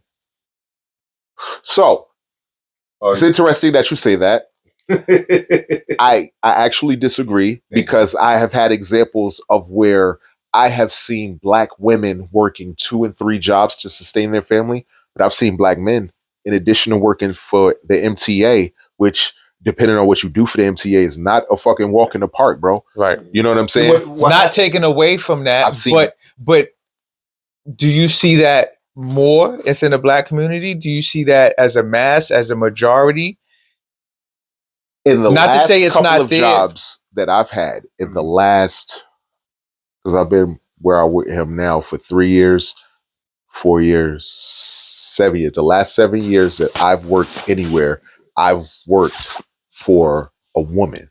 Like she was my boss, so to speak. The pay scale also, or let me not say the pay scale, the upward mobility, the promotion opportunities and shit like that. Unfortunately, and it's not just me, because at first I thought it was like, you know, I went through the phases. I was like, oh, it's all black men that experience this. And I was like, oh no, it's just me, because I'm willing to assert myself and I'm willing to be like, fuck that. In the office space, you're not gonna abuse me. Right. But now that I work with other black men, and some of them have been there 4 or 5 years, and then you look at some of their female counterparts and their trajectory and how fast they've advanced, it's like, yo, bro, what am I doing that they haven't? If I didn't have the numbers to justify it, that would be one thing. But my quality is just as on par. My productivity is on par. Is this in a certain job frame? Or this is in different job most office settings, unless it requires physical labor. Got you. Most women aren't there. It wasn't until like the pandemic you saw like an influx of women working for Amazon, right? Picking up extra shifts and doing shit. Go get that money. That's what I'm saying, bro. And that's what I mean. The jobs are going to differ depending on how physical they are. They excel in hair, fashion, like the ones they excel in, right? Hair, fashion, and certain other demographics, they excel extremely, right? But you're not going to get it too, like you'll get a couple female mechanics, but there's not a whole plethora of those. That's what I'm saying. Depending on the industry that requires manual labor, but like let's take it somewhere to where not my physical skills come into play, but my brain or my ability to type 50 words a minute and shit like that, or my caseload, secretary work and shit like that. Listen, unless and I'm going to say be a this, female for the most part. For the most part, I'm going to say this, and I'm going to say this with an asterisk so that it's not used as clickbait and none of that shit. But unless I am willing to either subject myself to emotional abuse, or I am a man who acts overly feminine in the workplace, I'm not accepted. I'm often viewed as a threat because I speak like this versus speaking like this. And good morning, guys. How are you? I'm fantastically well. Changed that much? Yo, bro, it's crazy. Your code change. Well, not your code. Your standard voice seems perfect for me for that. It's still though. It's intimidating. Until we disagree. Right. Until I get angry. No. Not even until we get angry. But let us have difference of opinions. This is what. So you're right. Circling back, and I love how the conversations like intersect, like the Olympic rings, right? Mm-hmm. So what prompted this this is just a variation of my thinking caps. Like it started out as just having a light bulb. The light bulb symbolizes thought. Facts. You know what I'm saying? And I read somewhere that the light symbolizes part of my hand because it's a little sweaty, part of my palm. The light bulb symbolizes thought and how overthinking sometimes can kill us. Yeah. Thinking caps are great. This is what this is. That's a fire. And I saw how riled up the thinking cap. Bro, so these hats are like literally like 4 years in the making because they didn't come into fruition now, but the idea was there. My friend just helped me like formulate the shit, bro. I always would like go back and forth online with people. It'd be like, yo, well, why you voting for this person? And why you doing this? And some people that I viewed as friends found out they were voting for Trump. And I'm like, everybody's telling you who they voting for, but not willing to tell you why they voting for that person. You know, we came from a time where you didn't even mention who you were voting for. We came from a time that we were Republican also, but yeah, that's true too. You know what I'm saying? Like I remember I said I'm on a quest to find out information. I'm trying to find out when that great switch. Right. I think that switch happened around Kennedy. I think that's where it happened. It happened around Reagan. Regardless of the fact. Definitely Kennedy, bro. Kennedy, we were Democrats. I think the twist of Once they black popped people his being top, nigga, that Democrats was changed Oh, you everything. talking about that? Oh, okay. yeah, just people because black people beforehand were mostly Republicans. Yeah. So these hats, right? Black people didn't like Reagan back in the day. I read some shit.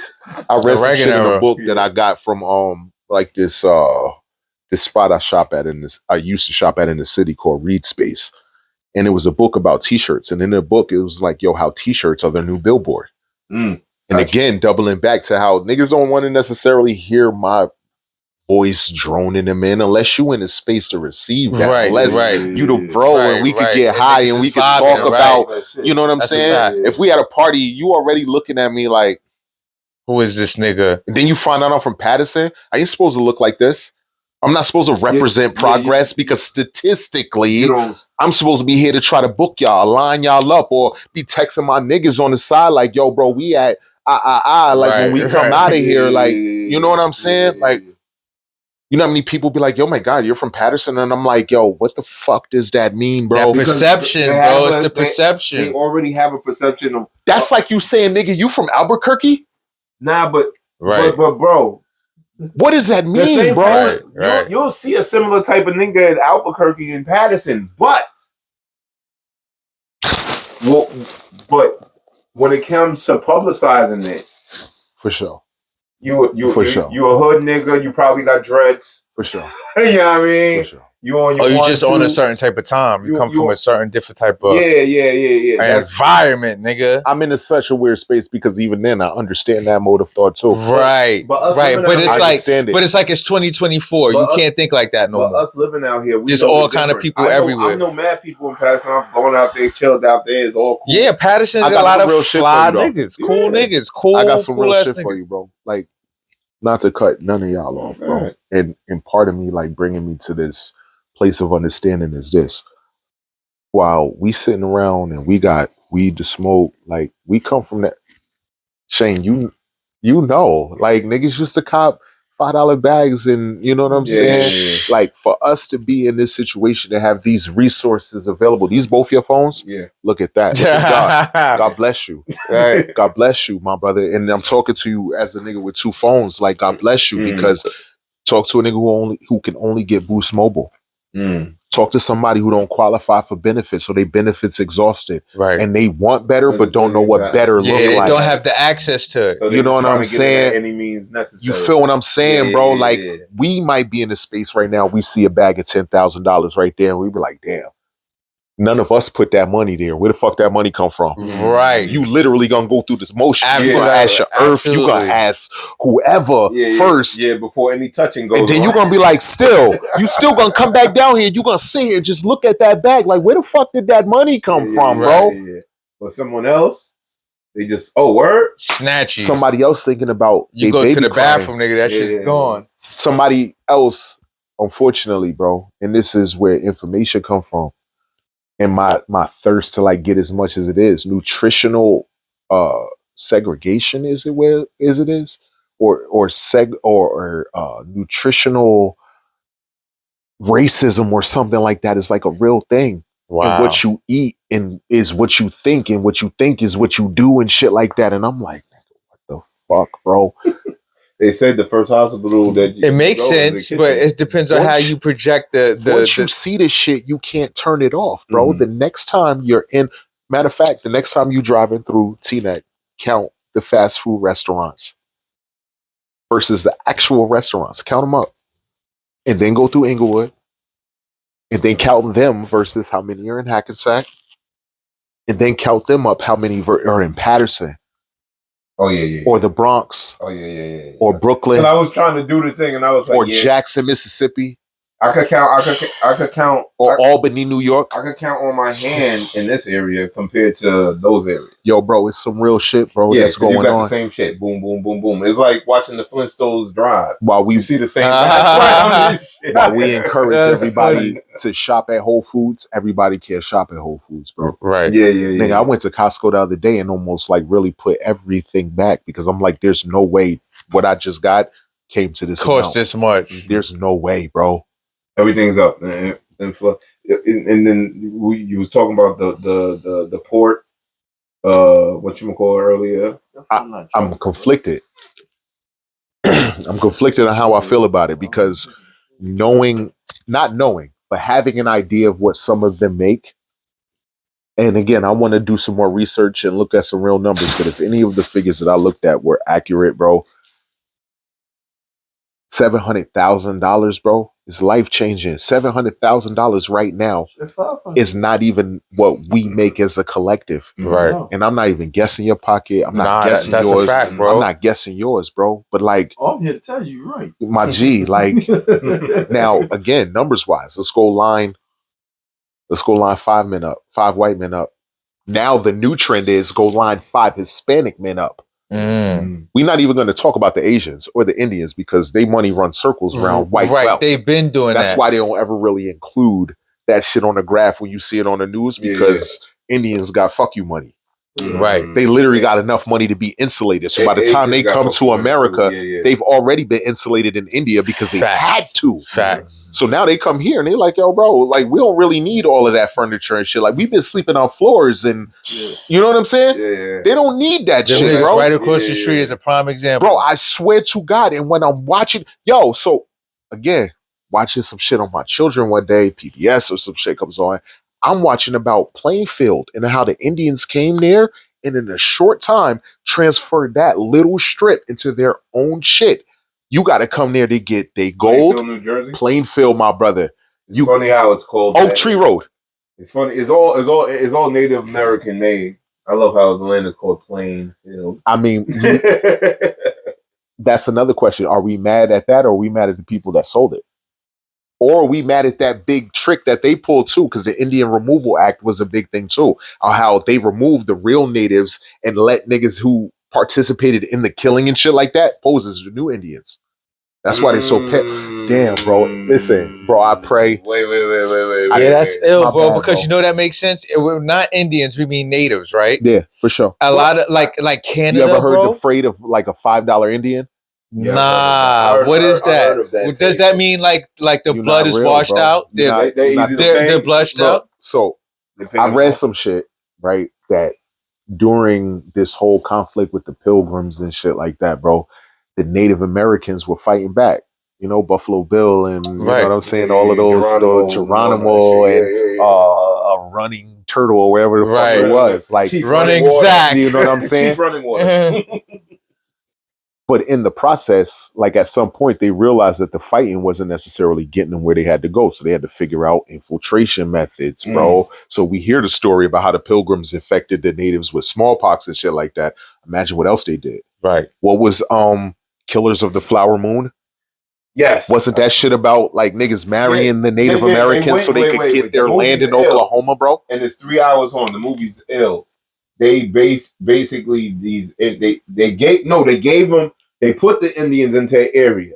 The natives. Gave them land. Natives, I'm sorry. Natives. I'm on the gave 'em Christopher land. Columbus shit. My The bad. natives. They're not Indians. Indians are the red dot Hindus. Listen, they put the natives in this area. The natives hit oil, like a big load of oil. Then all the other white people around noticed that, so they infiltrated the family by marrying into the family because it had to be by law that you couldn't get the land unless you were married to them. Right. So they sent white boys in, the most handsome and shit like that, to come and learn the language and have the women like, oh my God. And straight infiltrate. And then they took the land and some of the women they killed. They killed some right. Didn't let them die off from natural causes, but killed them they killed some of the women and some of the men. They killed some of them and it got all that shit. And took over the land, bro. That's crazy. So in the process, like that, they were like for I guess appearance purposes, they came up with the treaty where they sent the remaining Native Americans to reservations, which were basically like unruly whites.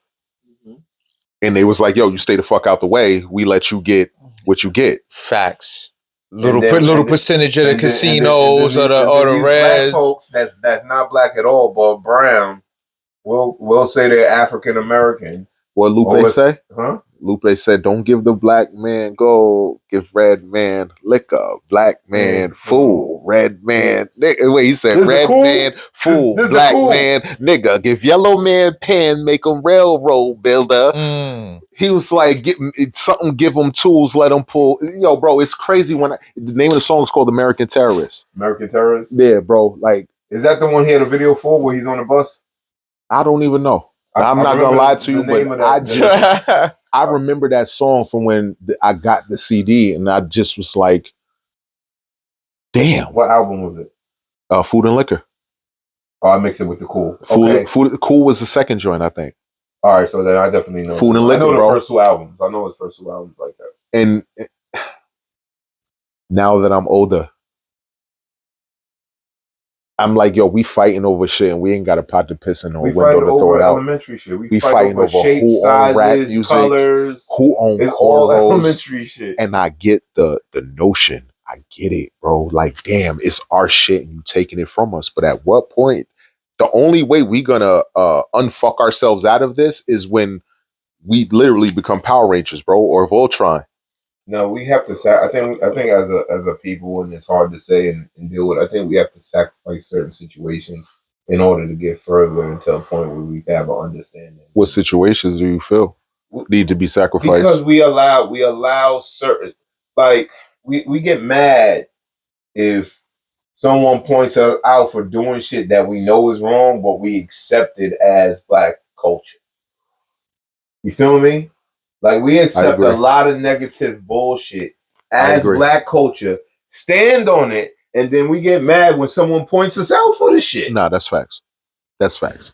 So until we're able to accept that and sacrifice some of the bullshit that we accept, let's be clear, nothing's going to change. So that movie Spike Lee had, Chirac, went over a lot of people's heads, bro. Nick, because they thought it was corny because Nick. I never seen it. They thought it was corny, but the premise of the movie was that niggas was so sick of the senseless murder in Chicago and shit like that. Like, the women was like, they need to take the pussy away. But I got a good one. So I kind of like articulated on, like, I tell my female friends all the time, like, while the Black culture dictates the cool for the world, y'all dictate what's cool amongst us. Y'all dictate what the men do.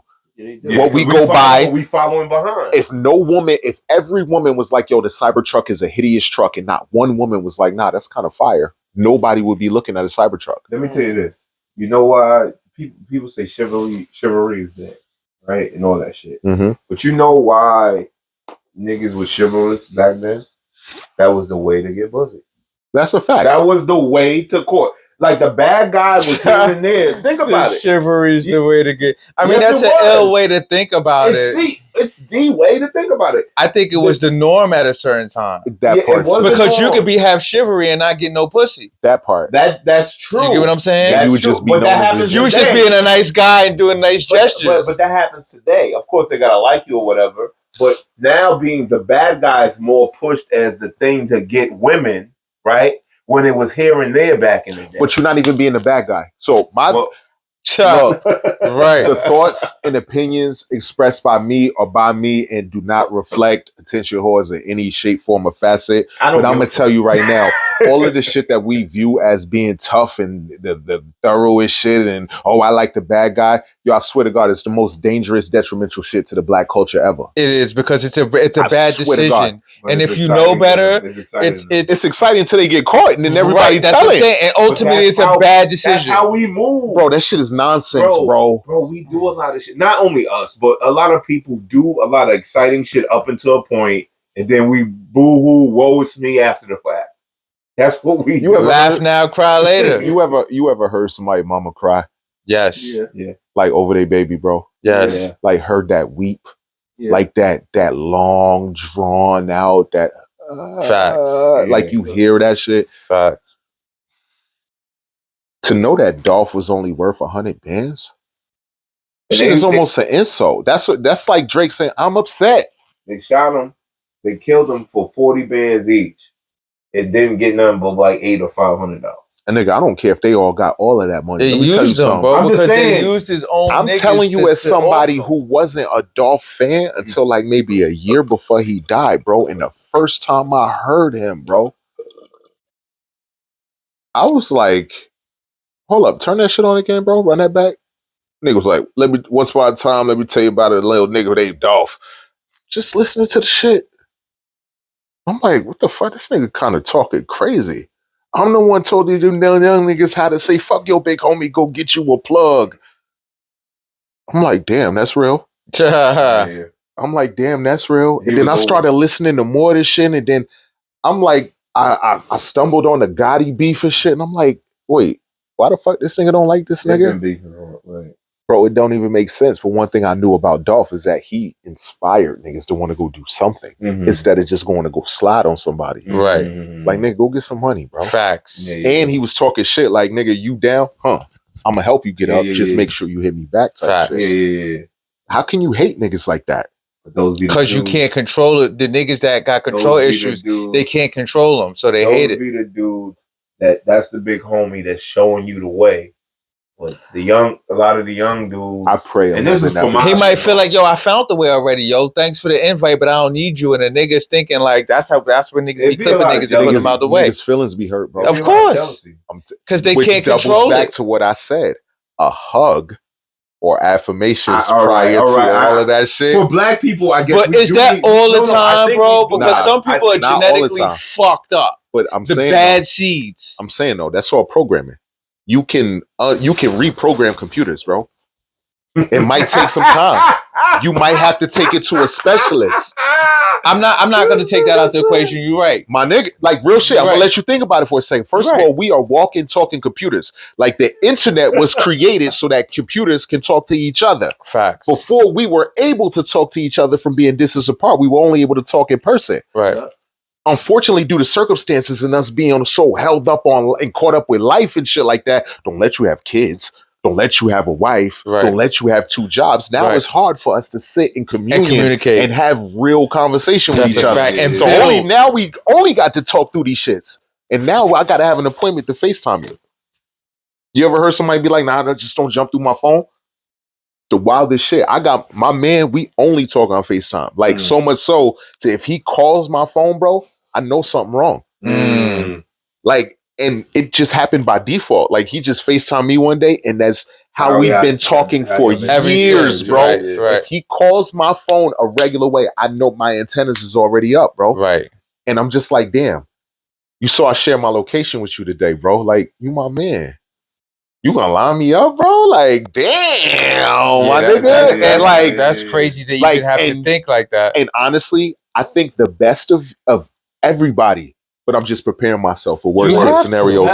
You have to. You have Just in case. But You you know have what that to. does? I used to do that all the time. I was like, if I plan something doesn't happen, I plan for the worst. I know this way, if the worst happens, it doesn't hit me that hard, and if something good happens, it's like it's like a nice little fresh and breath. But what happens is you stay in that negative box. When I was locked up, dope fiend turned preacher told me some real shit. That hope for the best, but prepare for the worst. That's life, bro. Hope for the best, That's the bro. key. That's Hope. the key. Pray that everything is going to work out. But you want to get caught with your pants around your ankles? Or would you have felt better if you at least bought a Bowie knife or something to just back a nigga off of you so you could get the fuck up out of there? Fact. I'm not telling you to go in, you know what I'm saying? to But go at least crash make out. it. Bro, we have an obligation. Even if you ain't got no child or no wife, you got an obligation to make it home, Get King. home. Yeah, that's real. You got an obligation to make it home. And don't Every let day, nobody every ever night. tell you you don't. Right. The problem is that too many niggas told us that we didn't have to. Nah, stay out the night. Niggas, how old were you when you learned that them hours is when the ghouls and goblins really walk about? How old were you? Because I could tell you it wasn't until my 30s. Again, God watches out for fools and bait bro. And I swear to God, anybody that's watching this who know me, they probably watching this shit right now. Like, yo, this is like Rel talking to them all the time. Bro, I'm telling you, as a nigga who didn't pay his child support one time because I was beefing with my baby mother, all of this shit that you might try to use against me, I'm going to tell you already. Like, I'm proud of the nigga that I used to be and I'm not no more. Wait, no, let me take that back and reverse it. You proud I'm proud of who I am now. You learn from them, man. You know what I'm saying? Right. You don't really want to relive Like, if that. I passed that dude on the street, bro, and I saw the younger me, I promise you I might stop him and be like, yo, my G, just be great, bro. Like, be great. And just leave it at that. Like, as I remember my aunts saying shit to me, like when I used to walk around with my radio through the town, like all young black men do. She used to call me Radio Raheem, bro. And now that I've got older and I realized what happened to Radio Raheem, I'm like, yo, why would you even speak that? But it was in a light. It was in a light way. It wasn't in that It was in manner. a light, I get though. what you're saying. I get it. It was in a light. I get it. And But I'm not faulting them for Radio that. Raheem stood for kind of what he died for. But he was like, listen, I'm gonna play my Radio Raheem. Fight the power. If Radio Raheem would have put his ego aside and just turned the radio off, he would still be alive. Yes, it's fucked up. It's fucked up that Sal reacted the way that he did. Right. Look, and I was telling this story before we even got sidetracked. So my therapist asked me about New Jack City and shit like that. He's like, yo, you ever seen it? And I'm like, yo, now that I'm older, I right? just watched that I watched 2 the days shit, in but a did row. you ever notice how the mob never really did business with us? We was only allowed to sell drugs to us. Of course. We wasn't allowed to do business on each side of town. Nah. They ain't cut us into the sanitation business. No. They didn't get no parts of the contract with them. No. Like, It's either we dealing with you as the plug or that's it. look, and I've read some shit today too, like where dude that is arguing on TV about the dock workers and shit, like he had ties with the Gambino crime family. Mm. Wait, hold up, bro. You supposed to have somebody else talking for y'all right now. Right. Not the nigga with the 100-gram Right. chain, bro, because I know what that looked like. I know what that Greek key link looked like, boy. That's about 100 grams around his neck. And if I estimate properly, he's in the $15,000 to $20,000 range for that. Right. Because that's about 22 inches. Go buy some gold, bro. And then when you go inside the store, go know what you're talking about too, because they're going to try to rob us. Oh, yeah. Hell They're going to yeah. try to rob us. And this is all, look, what made me go buy gold, right? And I don't have a lot, but I went and bought a little bit. What made me like really go crazy and get some is when, like, during the pandemic, they stopped letting niggas go to the jewelry store with it. Yeah, it was shut They everything wouldn't down. let you swipe your card at the gun store. They wouldn't let you swipe it at the jewelry store, but you was able to shop it at the sneaker store, the liquor store, the dispensaries, all of that shit. And I was just like, wait, hold the fuck up. Why? Why the fuck is that? You know what I mean? Especially now. Bro, to keep us distracted is a beautiful thing. Well, I like playing video games, but I can't play video games because I got responsibilities. In a different time, I used to play video games for 10 hours a day. All right. What kind of games is you playing? I like single player games. I like Uncharted. I like the Tomb Raiders. I like Resident Evil. The Last of Us. Resident Evil was kind of a lot, but Resident I fuck Evil, with yeah. Resident Evil. Well, if it has a good story, Yeah. Resident Evil Sometimes was it gets- fire. Raccoon City was crazy. Resident Evil kind of got like a lot at some point. You know what I'm saying? It gets I hated too having to go overblown. scavenge for a whole bunch of Yeah, shit. Metal bro. Gear was my shit. But see, Metal Gear came out what, 01, the original one? Like 01. You talking about the one for Nintendo? The one Or the one for PlayStation? Yeah, you're right. Right. Because there was the old. I didn't play the Nintendo one. I played the double disc on PlayStation 1. And by the time I played Metal Gear, Liberty Sons of Liberty. Sons of Liberty or something like that. PlayStation 1, bro. Yeah. That's where I played Resident Evil. A lot of shit. Me too. That was the best ones. Was the earlier ones. I could never beat them My shit. cousin. You're not on like the shooting games, are you? I'm not good at them. It's funny because you said that you go to It's not the same thing. I know, but I think. See, I stopped playing video games when shit got too realistic for me. I was just like, it's not fun. There's no. I appreciate the realism of it. It's just that still shooting that Call of Duty. It's teaching these kids to do that. This shit ain't doing no worse than what these movies are. Scarface, the movie, did more than Scarface, the rapper, to me. You're right about that, though. You know what I'm saying? Like, You could say that again. bro, like, You get all and the- this That's is a telling heavy you somebody quote. that just watched Scarface again for like the 395th. I'm always gonna watch that movie. I don't never turn Scarface off Me when it neither. comes When it on. comes Like, on, that's whether a it fact. been BT, It's whether riding it that been to on the AMC, end. That's a like you fact. watching it commercials, like you've never Fact. seen it, Yo, bro. that's a And super again, fact. now that I'm older though, I took different lessons from Scarface now. I understand why he killed Manolo. For more than one reason. Manolo was bad for business, and Manolo defied him and went with his sister. It's not like you talked to me and was like, yo, I have intentions of marrying your sister. The first way he came at her was like how beautiful she is. Whoa, you gotta relax. Right. All of the times that I needed you there, you was She's not chasing for pussy. you. The first time when his brother got hemmed up in the hotel. If Manolo was on his shit, It would be. You're right. He wasn't. Manolo wasn't I there. think it was. He wasn't there.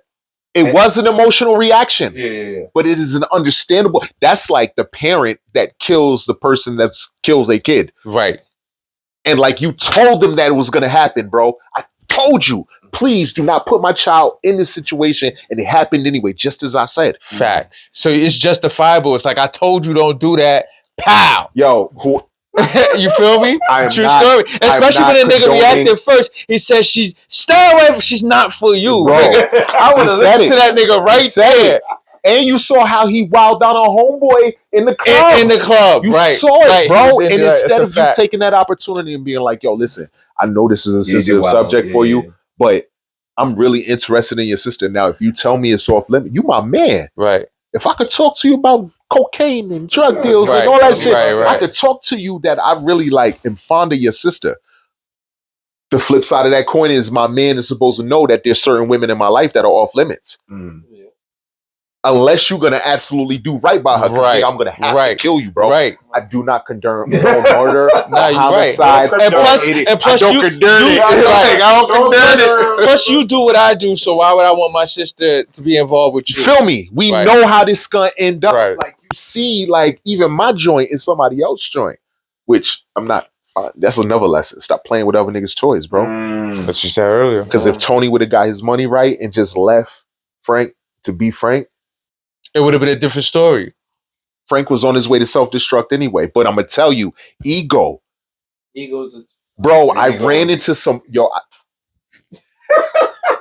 You know what, bro? Who are you calling boss? Have you ever done anything in an entertaining aspect? Because you're very thoughtful. So I used to do radio. Okay, I can hear it. I used to you're do a very radio. good talker. Like I'm sitting back and just observing. It was for a short time, but I miss it though. Yeah, like you have a lot to say. Thank you, You're man. very energetic.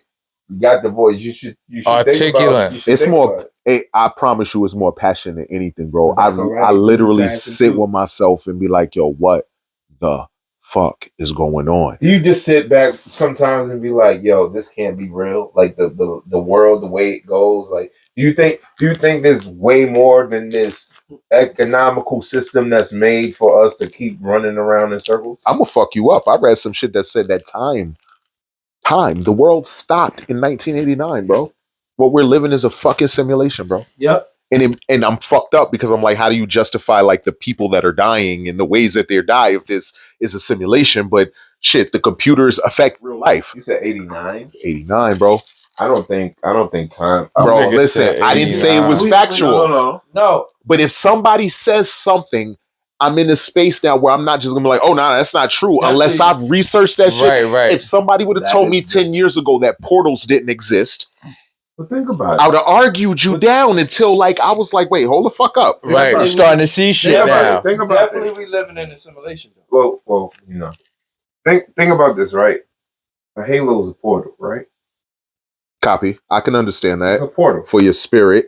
Yes, Right. And if you think about it, why would they have things named like portals, force fields, right? Shit that we can't see or observe or understand, right? But these words and these definitions are older than us. Wait till we can start seeing in 5D, bro. Yep. Bro, Yeah. Look, look. I'm telling I was yo, just telling him about. let the me new back up for a glasses. second, and I want to say I'm a this flat too. earther, just by the way, so you know. That's fine. Yeah, okay. That's fine. I know he you're said? open minded. I don't. What you said? Flat earther. Yeah, he's a flat earther. That one. For 7 years. Listen, so I'm not in the space anymore to be like, nah, bro, believe you the wrong. Earth is flat. Me too. But Oh, you know? but I if I got believe the time, Earth is round and flat. bro, if I surface got is time flat. for all of the other nonsense, I got enough The time for us to surface is flat. research Look, the this. Earth Plane is never round. goes round. Oh, and this is a man that takes. This is a man. That Nah, takes it goes flights. around. Nah, it doesn't. It doesn't. It goes. It might turn, but it's going straight. No, we're on a level plane. It's still going around. See, that's how- You never been in a plane where the shit do this Different shit? conversation. That's When the I shit? love this Yeah, shit. because I you love got it. it because But you're it- going around. No, Lord you Jamal go around the was clouds, just maybe on. You going around the Earth, you going the same round as the axis, bro. Nah, If So- if you over here in What I've Hawaii, seen if you about going to this fucking is that just go straight the across. Philippines, I do You not think so? argue Yeah, that listen, somebody is wrong listen, about them even when they believing in the shoot flat the Earth theory fucking spaceship, because there's more it than goes one this, person and then who it has comes back down. It gone never about goes this straight. It journey. can't go straight. But in the same breath, there Right. I've seen Which people way? that have But that gone. shit, when it's going to space, it comes down. It never goes straight up. It can't go No, straight no up. rockets go straight up. The It can't rockets, go straight the up. rockets they show Rockets don't go straight up. Rockets go like curve. this. They And arch. and that gives me more reason to know that it's a sphere. It's a type of circular shape That's for just it to do propulsion, though. that. If we were on a flat plane right now and we launch a rocket, like we launch one of them foot rockets, Yeah. like it might seem like it's going up, but that shit is gonna curve somewhat. Let's add some more thrust to that bitch. That bitch is gonna go up and over, bro. Fact. The slightest amount of wind is gonna take it even further. No, Right. they have rockets that go straight up. They do, but they're not going to commercialize those because they don't. Listen, you got a 40. You got a 40-ton fucking rocket, right? First of all, the thrust alone should melt everything around there. You know when they show this shit, The fire, that whole walkway stand should be melted the fuck down. It never does that. It goes up. I think about that too. But It goes up. Wait, there are hold up. some metals though that burn at. It goes Right. up. What does tungsten burn at? We kind of living in like in the ocean. Nah, what does tungsten burn at? What's tungsten? Tungsten is a metal, bro. I didn't know what kind of metal is like this. in the middle. Bro, when we Isn't talk one of about the- world one of is the- one of those 75% metal water, materials but that you is believe- hard to melt. Okay, tungsten is Probably almost like definitely this not. color. It's almost like So-called space. Oh, it's I know. almost like this color, Yeah, So you actually, think like it's a water out of gray. space? The grayish black. Yeah, exactly. But it's like really durable. Bro, we live. We all water. It's I don't called- believe that. He just said plain field. You know why it's called plain We field, all right? in water. I don't believe that. I don't believe outer space is water, bro. We all live in water. Yeah. It's all water. The Bible says that he separated the waters from the heavens, from the waters In the from firmament. And the Yeah, with the firmament firmament. separates We all everything. in The sun water. and the We moon all is in surrounded- the we firmament. surrounded I love this water. conversation. This Yeah, shit Yeah, is just the stars like in here, yeah. going Yeah, everywhere. we surrounded That's by dope. water. Yeah, even air is water vapor. Yeah. Like everything is made out of water. I believe water, that. Water world. So water world, but not water universe. Well, we're not talking about you get into. I said I asked him, "Do you think outer space is water?" And he said, "Yeah." Yeah. But people believe that outer space is Yeah, like they got water. I mean, Diamonds is they up found ice on Mars, bro. If No, there's right. ice at some point, No, it that's a was fact. water. I just seen that they the planet Creos or Creon or something like that. That's Oh, closer to the God closer to Mars has the best water supply that we know of outer space. Better than water. Y'all watch And they don't talk about that planet. It's like a dwarf planet. Animation, CGI, and everything else on the TV. Everything that we see, like generally speaking, this no disrespect to anybody. Everything that we see, if we don't see it for ourselves, it's through this visual fucking television. That's And true. it's going to show us exactly what they want us to see. That's true. They show niggas on the fucking moon playing kart games, playing golf, like it was easy. You never hear no. But that shit, like, you know never not hear to an believe that, astronaut bro. complain about it being hard going to space. When do these niggas just be? They be like, "Oh, it's chill." I mean, to be fair, he's right though. they like act. they don't ever not. tell you about like the strain. Like former astronauts will tell you about the strain that it had on their bodies. Nothing.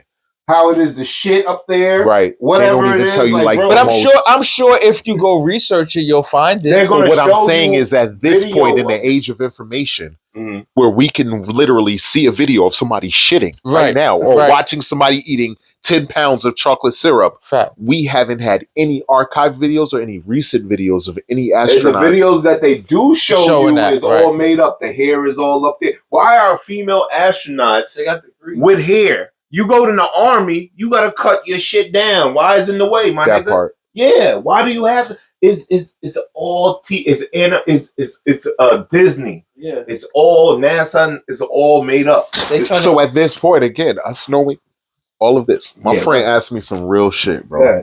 He was like, "Yo, you know a lot of information." He's like, "What are you doing with it?"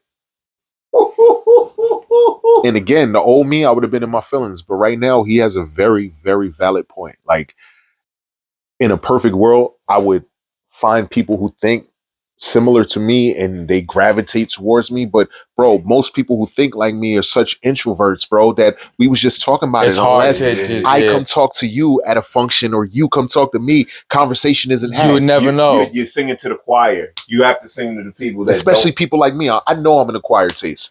I know. It's okay. No, when it came, I was like, "Oh, okay, I can fuck with it." Once you started talking about certain shit, I said, "Ah." Yeah, For but some see, niggas, I turn them off.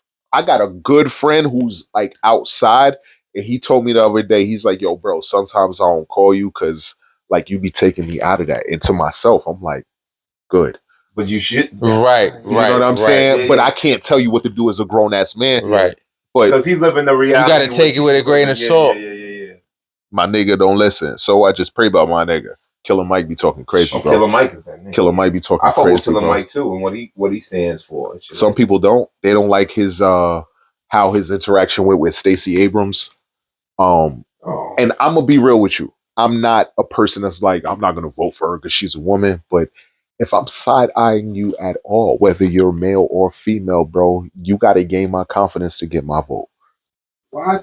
You being black ain't enough for me. I don't That's give a a fuck fact. who you are. That's a Marion fact. Barry showed you, Why am nigga, I that's taking- not enough. You got to show and prove. Why are we taking? Mayor Adams showed us that being black ain't enough. Ooh, boy. There's like being 10 black milli. ain't enough, bro. Like, I don't ever want that to be what you harp on. Like, if you come to me and you tell me because you're black, this is the proposed plan that you have in place to like make us better. That's not seeming like you giving us a handout, but recognizing that some weird shit happened. And because that weird shit happened, it's inhibiting some of us. Like, yes, I know plenty black people who are well off. But again, nigga, you want to be the only nigga around the have-nots? Right. Because you a plate. Hell no. You a plate, bro. That's Then an you a ignorant big state. That's steak an on the plate. that's Let an alone ignorant them state of admiring mind, in though. China. Huh? They worried about the steak first, bro. Right. And it's doubling back to that conversation with that 10 grand on the floor. When everybody got money, they questioning about that 10 grand now. Right. Yeah. But if there's 6 of us in the room, 2 of us got bread, one of them really got bread, but the other second person is like, he's all right. He ain't worried about money. But the other 4, they fucked up, bro. Yeah, but they hanging with us because they bros. But don't they always say They coming to that money, nigga. They might start fighting each other for that so bag. when they say Don't let nobody come in the room and be like, yo, you can have it, whoever win. And just walk out. it's over. They don't even say how you gonna win. They can say nigga then dice. You see, But the first thing we gonna do is try to take you next seen that nigga part? off. You seen that part in The That's a Dark fact. Knight when they got the Joker, Right. And the Joker popped up, and he that was to like, join yo, the gang. and he was like, That was He's like, to join which the one of gang, my you- G. are gonna make the team. He was like, you got to kill the other nigga, and you with me and shit. Like that's how the world works with that shit. That's how we work for sure. Well, Because I'm telling you, like, granted, all white people don't come together, but the pockets of white people that do, yeah, they got do some have shit. pockets. Like, I listen, so I do not condone violence in Here any he way, goes shape, again. form, or fashion. But like, I follow like some of the gun enthusiast groups and shit just to like keep a pulse on what the fuck is going on. And while we struggling to go get our licenses and shit, and we got questions about CCWs, bro, I'm watching these niggas manufacture rounds with smiley faces on the rounds and shit. I always thought that was dumb. Remember that You think it's dumb until they point them shits at us. I used to think when Sure. no, it's a sickness. Ain't no fun when the rabbit got the gun. It's sickening. You know how America, That's if the rabbit get it. you know how We better pray we get the gun because they got a bigger one. You know how back in the day in the old movies when they had the war movies and they have the movie where the guy's on a missile and the missile got like a lady on it. He's like, whoa, riding the missile. I was like, nobody gives a fuck about that but them. Nope, they not seeing that bomb. Like they just they relish in destruction a lot of times. Come on, man. I think it's human nature. We are No, somewhat. I don't think I disagree. Yo, bro, I disagree. we as a populace, and before I used to just think it was an American thing. Yes, I have an unpopular opinion that there may be some groups that might be more violent throughout history and shit like that. Right. But mankind-wise, we love gore. We love a good slasher. We love a documentary about a serial killer. Yeah, no, that's a fact, bro. Mankind That's a super does. fact. A kind of man, not man. Bro, It's two different things. you Woman can label it- too. you can Woman label it too. how you want. Woman- You know how many black women I know watch like crime shit continuously. like some I of know, the but goriest yes. shit. And they're not watching it from an aspect of like I how think- they can I think- maneuver, I God think- forbid, they're ever in a tricky I situation. think, Right, I they're think that's just- an American thing as far as mind state. I'm telling you, it's a world thing, bro. It's a world the thing. Japanese Nah, you love right. gore You because right. that's why You right. when they have But they have Japanimation, certain, right. they have certain orders and rules in which they go about. Like when someone is shame or whatever, what do? He takes his life or some shit if he's shameful and shit. Yeah, in front of a them. Ronin. Yeah, some shit like that. But that's gory, bro. It's gore. I ain't even talking about that. I'm talking like Yakuza. I'm talking about Asian gang and shit like that too. If you play like even the video games, bro, Ghost of Yeah. Tsushima and shit like that, feudal Japan was one of the most brutal times there. I can Niggas would literally walk past each other No. and be like, "Oh, you didn't speak to me? I challenge you to a duel." No. And now we fighting in the field To the death. to the death. To the And I'll death. leave you disemboweled That's on the a side fact. of the road, Not bro. thinking that you're gonna wake up that day and You get watch it on. Shogun? The new shit, Yeah, I didn't, not yet. you need to watch. I want to, but that like, is my little kids, I can't get into a show and they'd be like pausing it. Shogun. Is deal with good. them and when you they got to get- read the subtitles, but it's worth it, bro. You're right. They are like that. You could do the little middle like minor things. I got one better for you. And That's niggas about to cover all of cut your this. head off. It's not they are like that. All of man enjoys violence. The African masks and shit that you see were supposed to intimidate their enemies when they went to war. What were they fighting over? If Africa is as big as it is, what y'all was fighting over? Water buffalo? Hippo? Who's gonna send the slaves over here? Yeah, okay.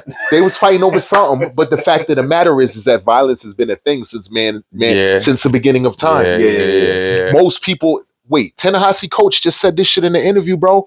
Most places that were colonized were done by force. Absolutely. Nobody came with laws first, bro. Right. Religion. So you No, always this have was to done by fight force. because there's always offense or Right. defense. You know what I'm saying? So either way, you have to either you're defending yourself or you are the And that's colonizer what taking over the separates the town. savage from the warrior. Absolutely. Because warriors are taught to be slow to conflict, be slow to anger. Even when a man is wronging you, give him the opportunity to right that wrong. You're right. Unless he's in a space where he's like, now like your life is threatened, Right. then you take his A top savage off, is right. bro. gonna- Like savage is just gonna ignore live all for that violence. and go for it. they live for violence, Yeah, bro. yeah, yeah. They live for chaos. You ever seen people that can't function without chaos Facts. Yeah. You know what? You're right. or without gossip? Like Without the first time you get negative- around somebody, you're like, yo, It's son, right away. I seen such and such and such. Messy This nigga shit. think he lit because he driving. But I remember when he was, you like, yo, bro, like I just met you. Hi, how you doing?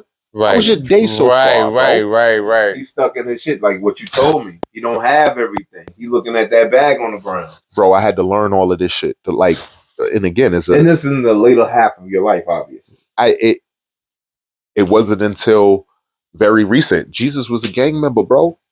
He hung with the murderers and the pimps and the This girl was prostitutes. This girl was a whore. Uh, You know that. Whether we want to label it that or not, she bro. was. Like, And I was in Catholic school. I know. I- I read it. listen, whether that woman had sex for money or not, but again, like, tell that to a woman who can't feed her babies that she shouldn't fuck for $1. Right.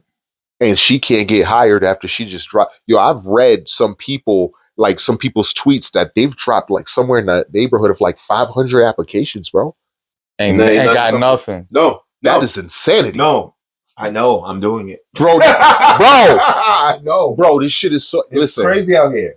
It's ridiculous. it is so crazy that, again, morally, we could be like, yeah, it was fucked up and shit like that. But bro, like, we don't know niggas' circumstances. And we might know what we can do to elevate or like, yeah, go to school or go do some shit like that. But again, if people don't know what tomorrow look like, it's hard to talk to them about what tomorrow look like. Yeah, that's a Right. fact. What could you say? He said it's hard to paint that picture when the colorblind is hanging with you.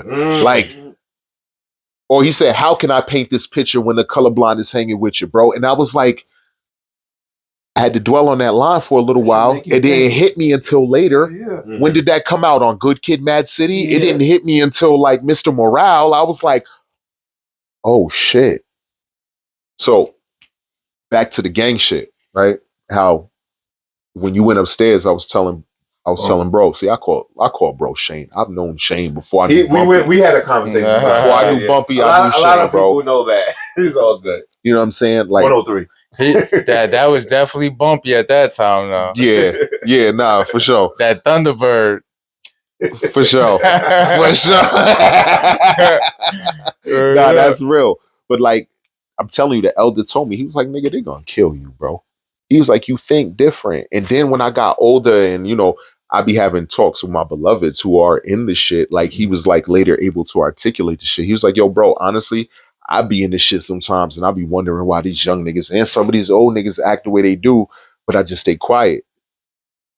And then I kind of stumbled on the phrase that being right in the wrong room still make you wrong. Yeah, Like, hell yeah. And I was just like, yo, wait, what the fuck, bro? Like when the shit hit me, bro, it like I had to sit down for a second because I was like, I used to battle with myself while I used to talk this positive shit, and he's like, oh, here come this nigga on his soapbox again. And I'm like, nigga, like, I'm talking about our fucking lives. I literally could be in my bubble and only care about me and mine and keep it pushing. Right. And say, fuck y'all niggas. They can't see. You know what I'm saying? And I'm like, yo, I'm so eager to share the information that I got now because I know how restrictive it is. The public library in my where I live, bro, it would make you fucking cry. Versus Teaneck Public Library, versus Kinnelon's public library, which will probably shit on Teaneck shit, and y'all shit is nice as hell. Really? Bro. No, there's other libraries that are way better than That's what I'm saying. I'm like, that's some regular Indian shit. Hills, is way better. Livingston. Remember what I was telling you about Essex County? Yeah. Milburn, all of that shit, bro. Nice over there, huh? Is that still Patterson where by what's that street? Madison, someone at M it's like a police office spot and a library, and they like combined or some shit like that. So the Patterson Public Library is across the street from the BP gas station on Broadway. Yeah, it sounds ghetto.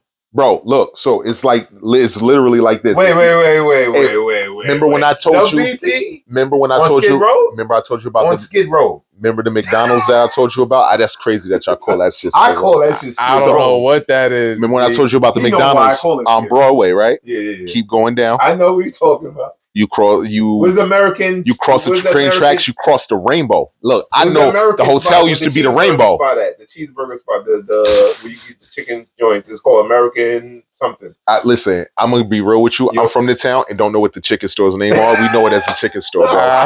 Like, you know what I'm saying? Like niggas called it chicken spot. I could be bugging. Somebody be like, no, that's not true. I know. Like, bro, I know what you talk about though. Yeah. The American burger, American some shit. Yeah. It's white, blue and red. Blue and red is the sign right there. I mean, it looks vacant. Is it on that same strip that you go down, bro? Is that same? It's on Broadway. BP gas station is right there, right? Right across the street from BP is a Chinese store. Right across the street from that is the public. The public library is right next to Masonic Temple. Yeah, you're right. On the same side. I thought that was like some kind of downtown. I didn't know that was a library. Thought it was a monument or some shit, some historical building. Yo, right? Bro, you never see nobody come out or go in there. Shit. All you see is homeless niggas and fiends. That's it. I seen protesters. That's it. And fiends.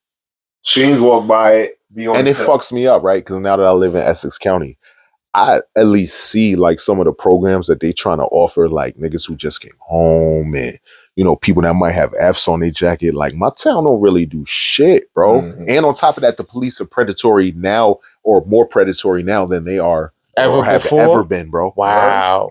Now, when I told you about the blick being pulled on me, I might have been like 20. All right, 20. I was going to say 16, but 20. This is before I moved to Teaneck, but I was living with my mother. Raya was in college up at Willie P. So she used to come down off the mountain, come with me. We used to go to the 2 for $5. So, Jesus Christ of Latter-day Saints. Good times, huh? Yo, bro, it was good. Anyway, the fact of the matter is the public library is shit. The clinic that used to be in place, that used to teach niggas about health and shit like that, or at minimum, you can go there when you get burnt. Sure. I don't even know if the shit is still there. Probably but it not. used to be right across the street from the college, bro. Like, what the fuck is like the clinic doing across the street from the college, bro? It's some disparaging shit, man. Down there. It's about the other spot. It's some disparaging shit, bro. Like, at least the Planned Parenthood in Inglewood is tucked out the way.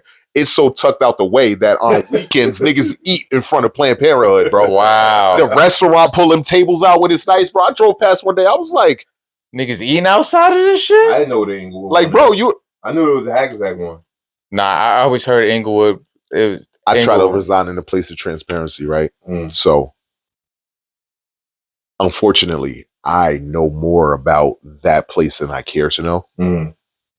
And this is also like tying into like the election. I don't ever tell a woman what she should or shouldn't do with her body. Oh, yeah, no. I'm not in a space to necessarily even speak on abortion, nigga. I don't think I got a place. Right. You know what I'm saying? Like, I've been in a space of going there from carelessness, like, let alone somebody having to go through the shit medically, bro. Like, who the fuck am I? But anyway, back to the point. Like, these niggas are so oblivious that they're eating in front of Planned Parenthood, or they make it so illustrious versus like in the hood, like it's despair everywhere you look. Right. Even when you drive, nigga, the road got you mad. Like, Right, you like, right. everything got you upset, bro. Nobody say good morning to you, bro. No. And it's not just Patterson, it's hoods near you in America. You're right.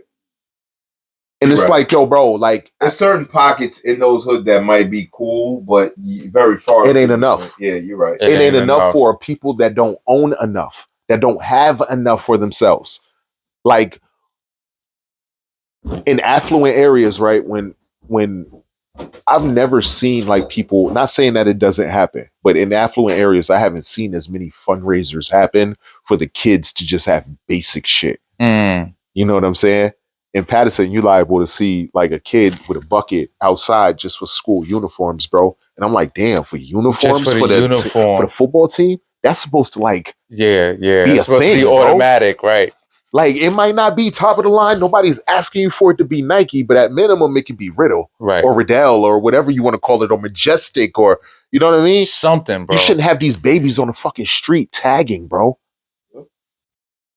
And like I said, if I didn't drive past some of these neighborhoods and see how some of these grammar schools and middle schools and high schools are almost like college campuses, bro. I think if there were more resources available, young niggas from where we come from would be more inclined. It would. It'd to be think different. Being scientists would be cool. Absolutely, because it'd be more of a Being pilots diversity and shit right. like that. No, it's being true. Welders and you know It's what true. I'm saying? It's true. It's very true, bro. Because if I could sell a nigga on a dream of gangbanging for 25 years and let him know that, yeah, nigga, you gonna potentially go to jail. You might die. Right. You might see your homies die, all that shit. And these niggas still sign up. Right. That's because that's all they know, and nothing's accessible for them for change, bro. I'm telling you, my little niggas would have been, and I'm not calling y'all niggas, pardon me, I'm trying to remove that word from my vocabulary also, but I'm telling you, my young homies would have been law clerks. Even if they was still throwing up their flag and twisting their fingers and shit, by the time you realized who they were, you'd have been like, oh shit. They'd have been the test examiners. You that when you're young. You know what I'm saying? They would have been one of the longshoremen, so they could tell us what the fuck is going on right now. Right. They would have told us before this shit, nigga, go get right. It's funny you say that because of course I watch Joe all the time. His brother's a longshoreman, so his brother came to the show because of the whole situation with the thing going on. Bro, if I wasn't on X as much as I am, like, I knew about this shit like before they even started announcing it in the news. Like, there was a dude who got on TikTok, a black dude, and was like, yeah, blah, blah, blah, this, that, and the third. He didn't say it to the severity of like other people were doing it, but I was like, something's coming anyway. I knew with the election looming, something was coming. I think everything was when Biden left, that's when everything got shit. We didn't learn our lesson from the pandemic, though. A lot of people died. A lot of people died from being ill prepared. Right. If you would have had like basic shit in your house, I am not you saying. You don't have to do it. Nah, listen, I am not saying I'm not doing it for you. I'm just saying for the people. I'm not saying that you could have cured COVID or none of that extra shit. But if your immune system was already like pretty strong to begin with, you'd have stood a fucking fighting chance. That's not opinion. That's fucking science, bro. Mm-hmm. And working at the vaccine site, bro, I was just like, what the fuck is going on? There? Yeah, I was working at the call center. Damn, so you was dead in the midst of that shit. I was listening to niggas lie about where they lived because they was going by zip code first. Facts. And all that shit. I was listening. Why were they lying for? Because they wanted to go on vacation. Yeah. They wanted to get their shots to go on vacation. You couldn't fly without your... That's a fact. You know what I mean? You couldn't fly international. You couldn't fly, period. No, I flew. How you gonna cancel? No, you could fly, but you had to have somebody that planned your card. They 7-day or 7-night, 8-day stay in Cabo or some shit like that. Cancel your trip unless you got vaccinated. That's some fucked up shit, though. Oh, you good? Like destination marriages. I mean, destination weddings. What the fuck am I talking about? Pardon me, y'all. I think my cousin did that. Destination weddings. Niggas couldn't fly if you didn't get vaccinated. They were originally supposed to get married No, they got married a year before on some real on some, they went to the courthouse and then had the big thing a year later when everything loosened up. And all that. I'm not gonna single out any specific area, but I witnessed in real time people lying about where they live. Like they're like, "Hi, yeah, I'm calling to schedule my vaccination," and I'm like, "Yo, really? Like, yeah, okay. May I have your name and whatever?" And they're like, "Yeah, can I have your address?" They're like, they live on Broad Street in Newark.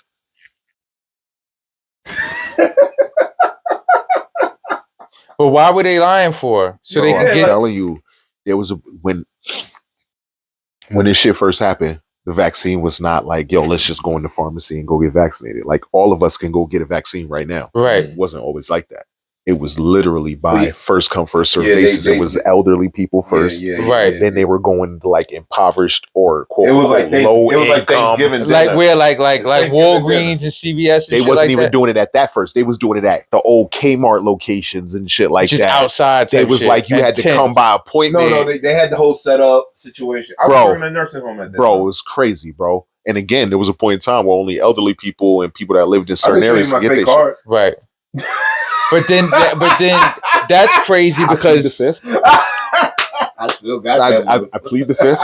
but that shows how they was also marketing it too. Why it's only people in the hood and elderly people. Like that's what they were trying to take out with I mean, I didn't give a fuck about that at that point. Like, yeah, that was a factor. Yeah. But what I started paying attention to is how fast, in times of crisis, will we eat each other alive, bro?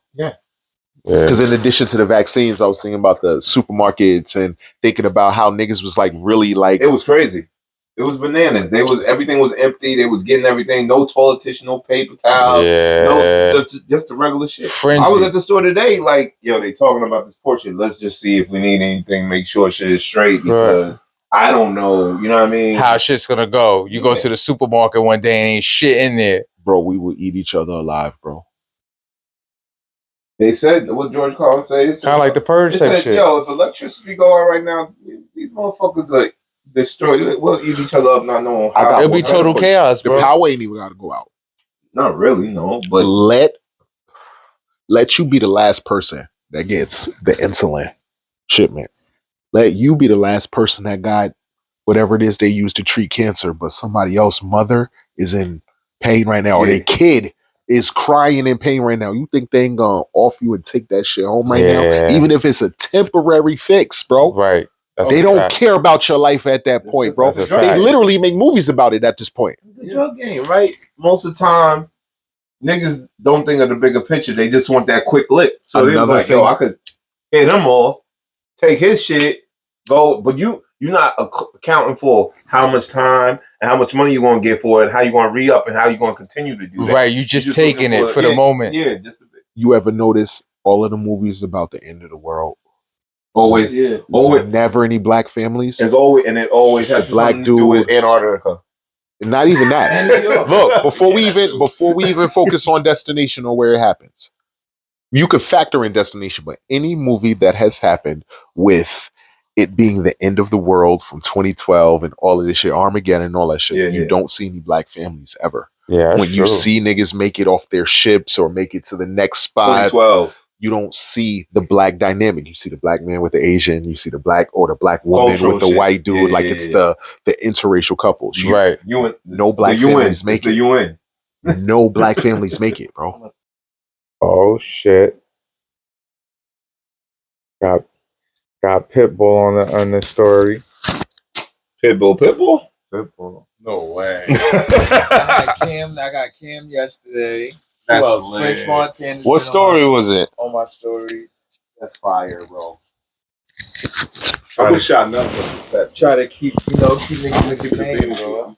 Listen, so I keep bringing up that episode with Brandy. Like everything that y'all was hitting on. What Brandy joint? Yes, I mean The episode we did. Oh, you mean Brandy? Yeah. My bad. I was just out of weakness. Bro, I was supposed to have done a podcast. You need the gifted thinker is He's very bro. I have one. Like, so it originally started as Front Porch Vibes.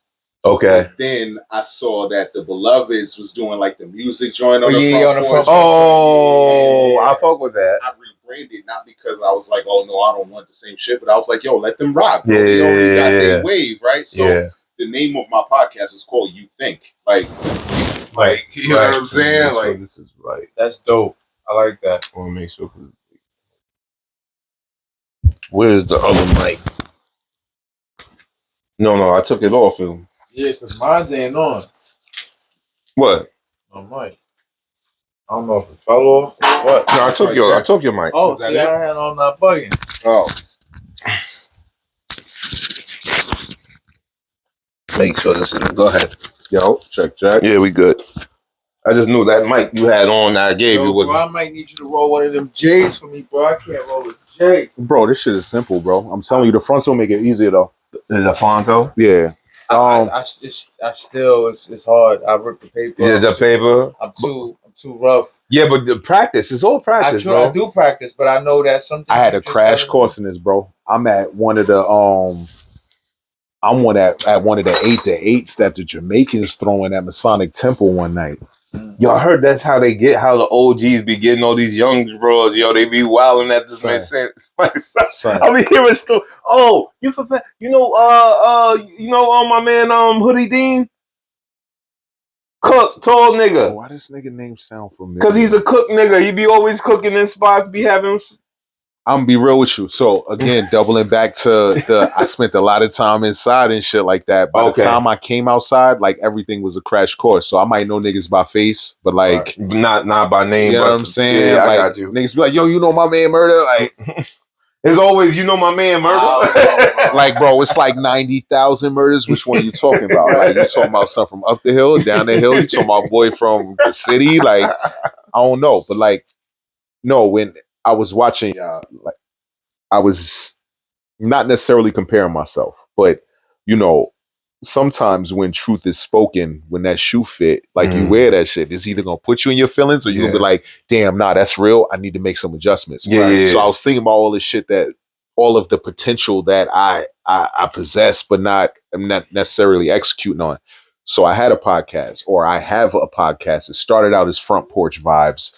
I stumbled across the Beloveds doing their music shit on the front porch, and I was like, y'all do y'all thing, whatever. And got you. I wanted something that closer aligned with where I was trying to go, because the podcast effectively started as my own like therapy sessions. I was talking to the camera about shit that I was feeling, not necessarily specific shit, but like shit that I needed to get out and that I couldn't necessarily tell everybody, but everybody was like, yo, you should have a podcast. You should have a podcast. And I'm like, yeah, I should, nigga, but life is lifing. Right. You know what I mean? And it's hard to think about something that could generate money versus me needing to generate money. What happens is a lot of times people, and I understand that they have a good run and then they stop because it's either not generating something or it's not where they want it to be or how they want it to be. I try to tell people it's like kind of like everything, even like with exercise, you have to put time aside for everything. Even if it's just a half an hour or an hour, you have to be able to find space to dedicate that time just for, whatever it is you're trying to do. I got to trick myself out because I personally don't like working out. You know what I'm saying? Like, I don't mind working out. I got to psych myself out and telling myself that I'm paying myself, just like saving. Like, I'm not putting money away. I'm paying myself before I pay PSE&G, before I pay Verizon, before I pay, you know what I mean? I'm paying myself, bro. Like, and again, listening to Susie Orman, I'm like, bitch, like, she got you on it. Kind of reading me right now. You know what I mean? Right. Which is doubling back to the conversation about the landlord. Like, yeah, it was fucked up. He said that, but dogs, like, whose fault is it that in my 30s, now I'm on my second child, I have nothing even resembling stability to offer either one of my boys yet or my queen. Look, story about that, right? It's crazy how this shit interject. My wife wasn't always my wife. I knew my wife for a long time. 20 joints, bro. Like, I met, you know what I mean? And the reality of it is, and I'm only addressing this because I hear in conversation, like, you shouldn't string people along and, it's unfair to keep a woman in a space and all of this other shit, bro. But we had to get it wrong before we got it right. We absolutely had to. Like, we went through the motions of cheating and all of that other shit. And I told you, I almost lost my joint, bro. Right. We in the street one day. She pregnant with my shorty. We in Queens. She want to go get roti. I'm sitting in the car rolling up. I'm watching her come out the roti spot. I got an eye on her the whole time, just in case it get crazy. Because nigga, this is Queens. Bro, she comes out the spot, round belly and all of that shit, bro. And I lied to you not, this dude in the truck's just, he's like, Miss, you're beautiful. Like, I'm listening to him because the window's down. He's like, I want to marry you right now. And I'm like, the fuck out of here. And then, like clockwork, later on that night, we watching something. Matter of fact, it might have been, I don't even want to give her that credit. I was watching something. Nah, I don't even want to give her that credit because whatever. Because I don't think it was her, and I don't even want to spark that shit and have somebody running with it, and that wasn't her. But I remember seeing something that said, nigga, like, until you put a ring on her finger, she is eligible. Yeah, that's true though. Yeah, that's true. Like, they're all if you single. in a relationship with her, she's still single, She's boy. still single? Like, if she happens to come across a suitor that may present that better package, my boy, like, right. They can ultimately make a decision. And you had that opportunity. You had 10 years. You had 15 years to make her your wife, but you were unsure. Like, I knew my wife was supposed to be my wife. I just wasn't in that space. Like, I had that feeling, but couldn't articulate it to real life or I got you. into action. Yeah. You know what I'm saying? Like, as a thing, you're very heavy thinker. As a thinker, how do you feel about what? Bro, throw some of this in there, bro. I'm gonna have to roll more than one, bro. All right. See, that's the key to this shit too. more? You can't roll like, you can't do like them baseball bats like you be saying. I don't like You like Slim and Trim. You like the Slim Thick. So I'm Slim gonna keep thick weed. Hey, when it comes to the weed, I like my frontal light skin, but that's it. My women, I like them dark, dog. So I need dark and thick. I thought we like the Fontos dark too. Nah, bro, keep that. That shit is gonna have you sounding like smoking with this little thing in my throat. My bad. I'm not making fun of nobody who might be in that position, bro. Fonto leaf. But I'm telling you, it's very, very harsh in my opinion. I can't necessarily put that shit on nobody else. I got you. So obviously you've been a smoker for some time, obviously, right? Yeah. And then what do you feel? You're a thinker, so what do you feel like? Are you one of those people that think that the weed enhances what you already feel, or makes you one of those paranoid, I don't know, it's crazy, I'll be slumped down weed heads? You want an honest answer? I want a podcast answer. No, I want the honest. We don't do podcast answers here. Fuck is you talking? answers on the podcast. All right, so complete transparency. I know that I abuse marijuana because I smoke more than the average smoker is or does. We said that earlier too. You know what I'm saying? I'm cognizant of that. I have incorporated marijuana into so much of like, just my daily activity that I smoke. You know what I'm saying? I'm about to go to Costco. All right, cool. You know what I'm saying? Like, I like this guy. You know what I mean? Like, my kids stress me out. Instead of me yelling at them, I'll go roll a spliff and just go process what the fuck had just happened. I might still come upstairs and yell, especially while I'm thinking. Does it settle your thinking? Do you think sometimes it depends on what I'm smoking. Sometimes it slows it down. Sometimes it speeds it up. I always say that it just enhances how you already feel and think. I will tell you this much though. It amplifies it. I prefer that this be my one vice than anything else. Versus I'm already battling with like stopping watching porn and shit. You know what I'm saying? Like I'm trying to like keep as little. How hard is that as being a married man though? Like no, I'm asking. I'm not married. Like, so listen, let me tell you something. No, I understand that, but I'm just because people always say this is always a thing when it comes to that. So I got you. Right. So in a perfect world, when you get married, you want to have sex all the time. Mm-hmm. You having one kid gets in the way of shit. You just having a job that might be demanding, might be taxing on you. Like I can't speak for everybody else, but I'm cerebral with my sex, nigga. Like we gotta be mentally fucking each other first before we get to that physical shit. Mm-hmm. Like I'm to the point where dumb women make my dick soft. Like, excuse me, I'm sorry. Like I got but it. I'm not attracted to women that subscribe to surface level shit. To surface level shit. That's a better way to put it. Yeah, you know what I'm saying? But the reality of it is like you have that mental life gets in the way sometimes, bro. And you might be preparing. Niggas might be like, oh shit, I'm about to put the playlist on. I done did what I needed to do. She done did what she needed to do, and she not sleep because she wanted to fall asleep on you, but she sleep because them babies don't want her out. So one thing that I've noticed since I've been a parent, right? So my first son, I wasn't there. Me and my son's mother don't necessarily have the best relationship, so I wasn't around. Excuse me, for like the development part of him. Right. But now that I'm right there, I see women are wired differently, bro. The shrilling, that screeching, crying that the babies do, that shit drives me crazy. Yeah, I gotta go in like the room or go put my beats on to drown that shit out. Yeah. They keep going. They keep going and going. And So you ever seen mothers like, I'm not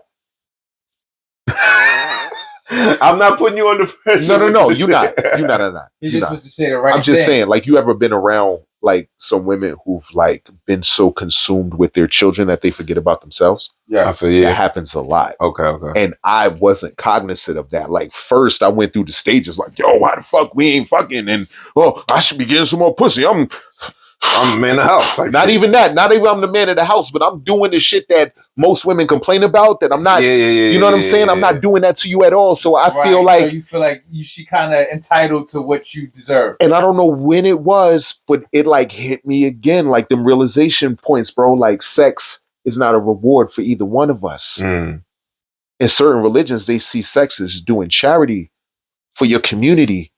Keeping your community, that intimacy, keeping that glue together. It's not somebody will hear that and be like, "Oh, well, I'm not a charity case." It's not. So does it become more like? Does it become more like if some like, you know how they say all men have to like go somewhere and drink something to go to the bar or whatever after work to prepare themselves?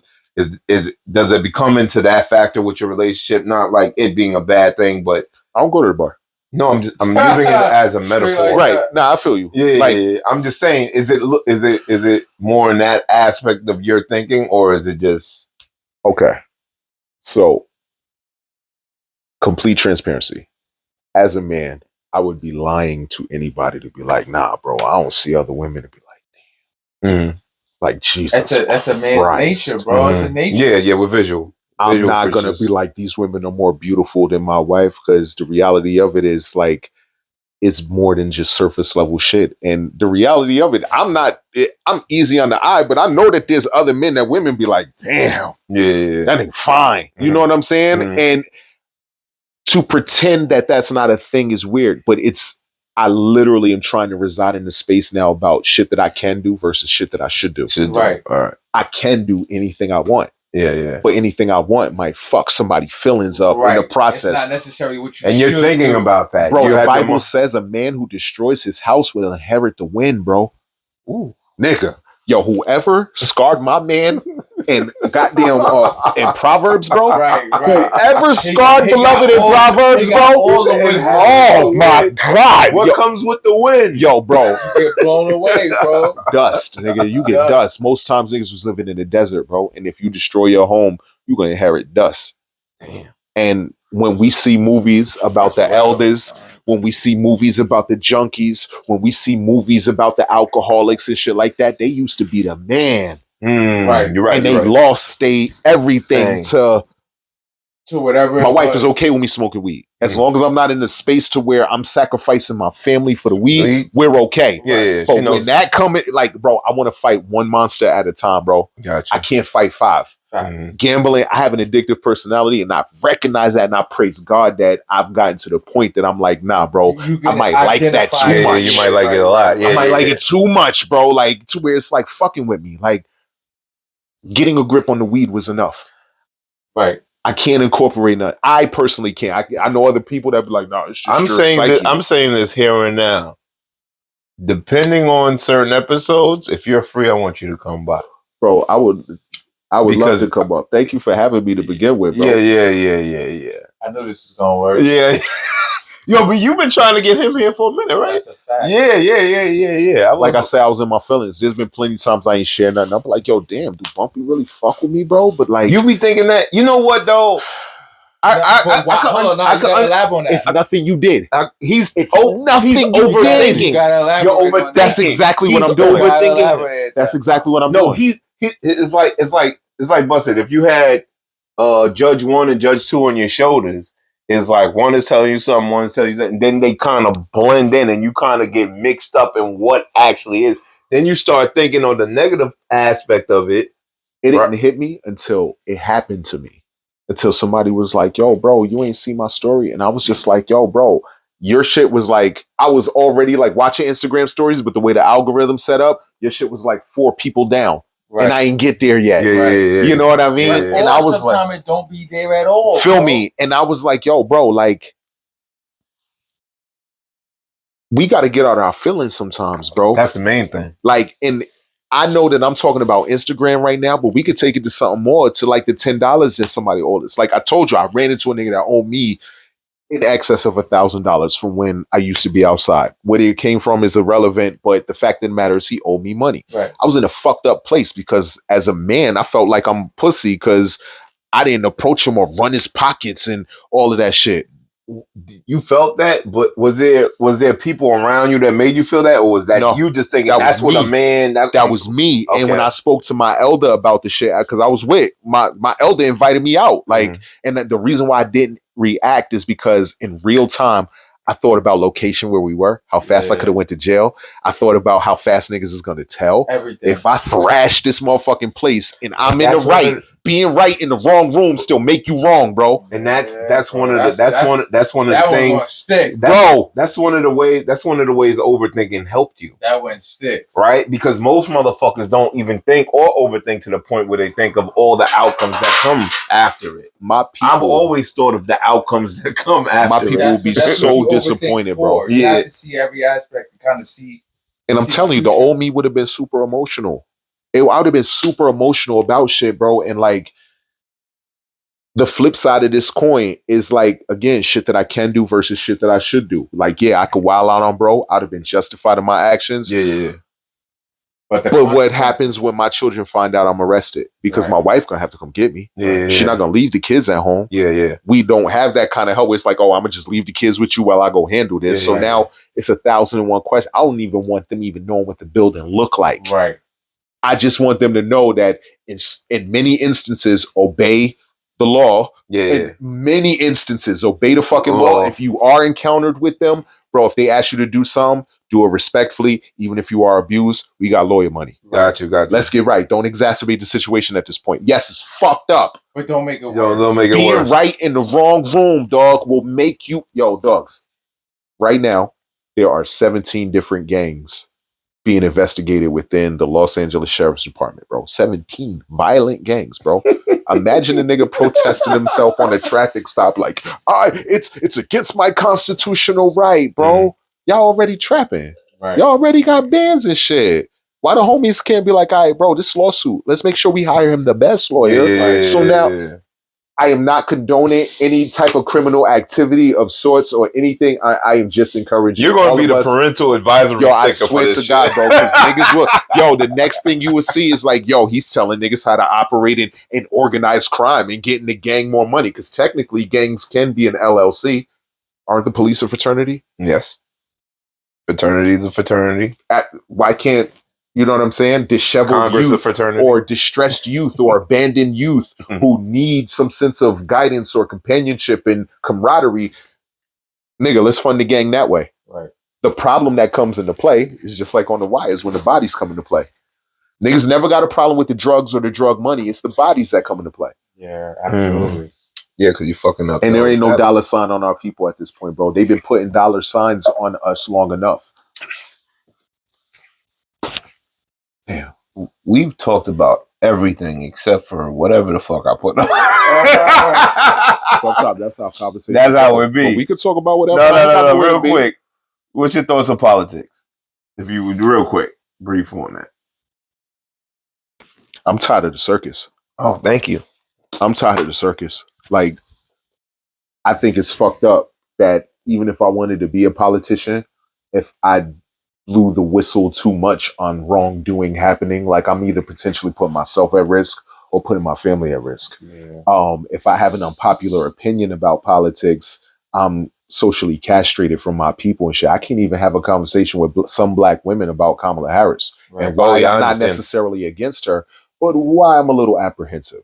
Not necessarily saying that, that I'm not gonna vote for her or I am gonna vote for her. Like, if you're not on the team, then it's looking they might look at you. It's either like you're gonna do this or no. And I'm like, damn, if I ever presented you with that type of ultimatum, you'll be like, that's the thing I don't like about that side right now. It's nasty, bro. It's nasty. The so-called red side is not pushing for people to do that. Nah, the red side is on some fuck shit too. I'm a firm No, they're on fuck shit, but they're not like, if you don't vote for us, then you're not da da da da. They're not saying they that. do it a different way. Okay, but if they do, listen, but what way is, but like their way is what? Social castration. Like, look what they're doing right now with this strike, bro. This shit is gang activity, bro. Mm-hmm. All of this shit is gang activity. It really is. And at this point, you can't have a selective moral compass. You can't be like, this shit is wrong, but this shit is wrong too, but we're gonna be okay with this. Like, you can't be against the gangs, but be for human trafficking or be tolerant of human trafficking. Like, that shit is weird, bro. Yeah. Like, you can't go after the gangs, but not go after real gangs. It sounds familiar though. It sounds familiar in a way. When I tell you, we pick and choose, not just as black people, but just as all people. Overall, yes. We do. So the same work, bro. America is, remember when they wanted America to be wholesome and to be this whole whatchamacallit? That's out the window. Bro, them babies in Uvalde are no more or no less important than the babies in Jackson, Mississippi, or in Flint, Michigan, or in Oakland, California, or in Paterson, New Jersey, or in Hackensack, New Jersey, where, again, this is some predatory shit that's going on. Like, we are fucked either side we go for. One side wants to be for abortion and take the guns and shit like that. The other side is like, keep the guns, but let's get rid of Department of Education. Well, what part of that?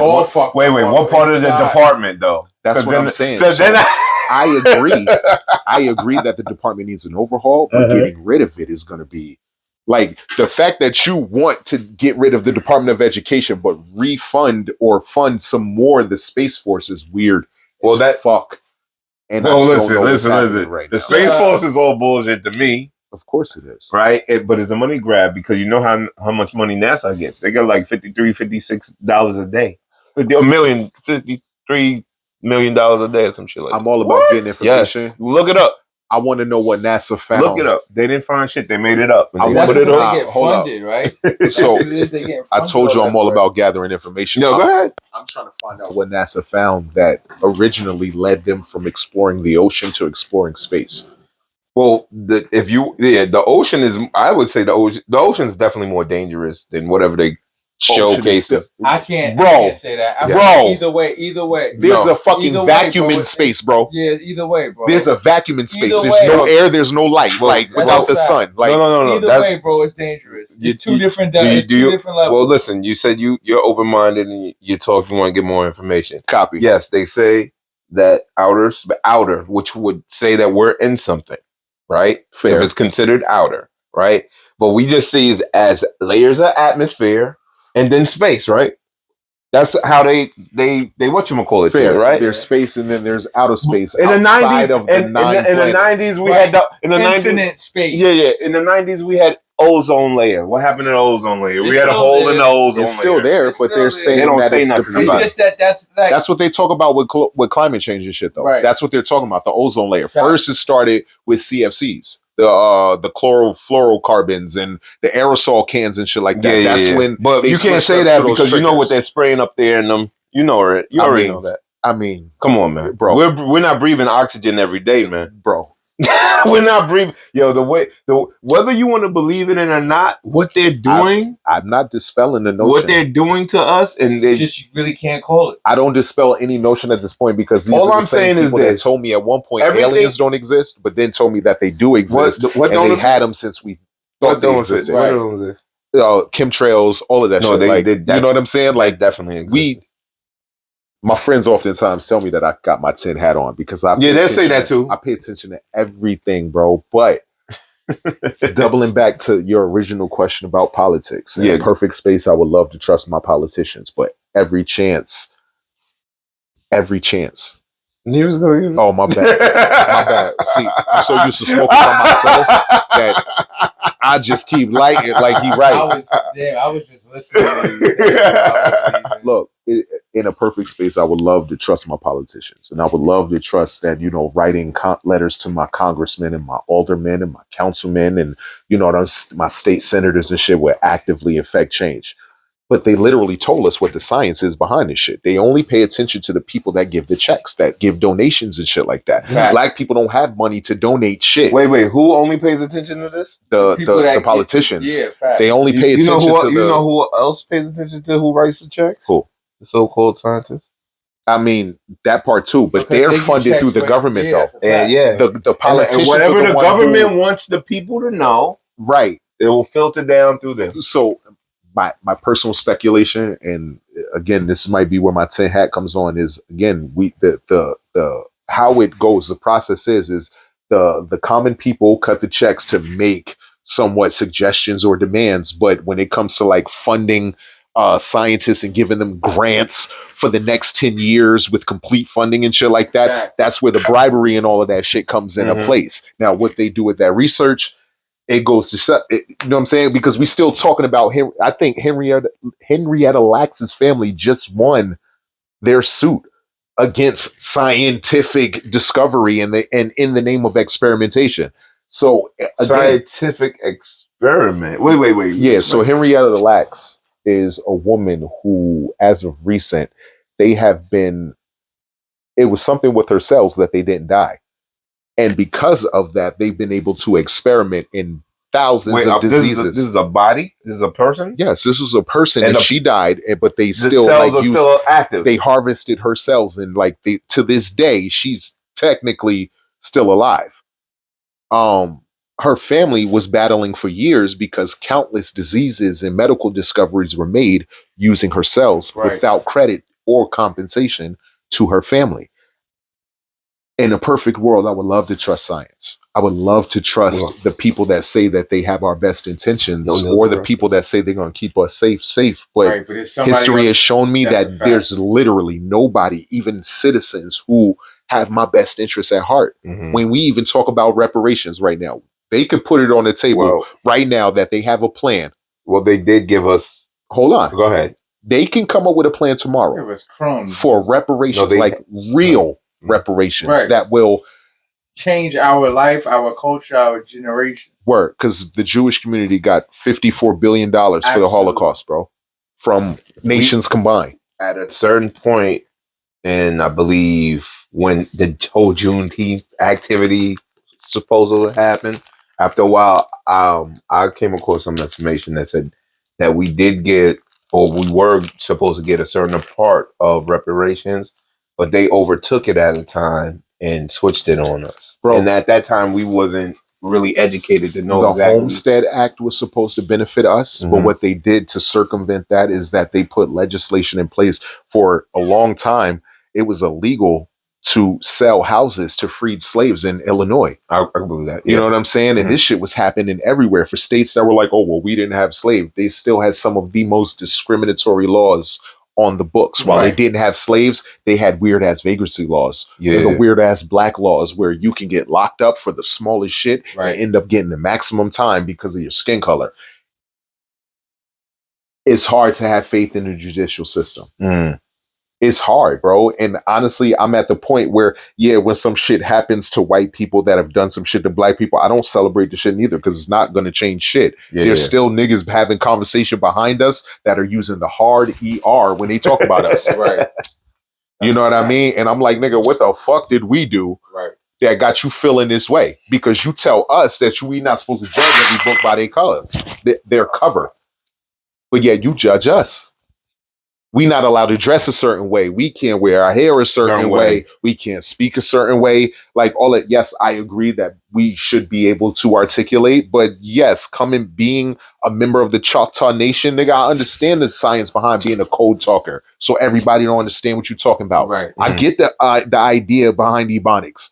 People want to dumb it down and be like, it's so black people can That's so niggas could talk around the cops. But you know that whole, I found out that the whole language, the Southern language, comes from England. All of this shit do. Yeah, all it's that the terminology comes. Yeah, but it came there the English was talking away. We adapted that way. Yeah, And it out just there be filter that we're style. the most popular when we do something. We make it the most popular or more out there thing. So we become that for people to see. Right. That's all our of this culture, shit, bro. All of this shit That's derives our from like culture. slave shit, bro. Yo, so I saw y'all talking about the shit with church, right? Which one? What With Catholic? Randy, About right? being in Baptist? church all day and shit like that, Or right? the Baptist church? You know what yeah. I found out about that shit? Go ahead, talk to me. So being in church was the only time that slaves got to be free. Ah, that's where the whole That's celebration the time part that of they it. got to be with their spouses and got to be with their children, and niggas wasn't in the field breaking their fucking back.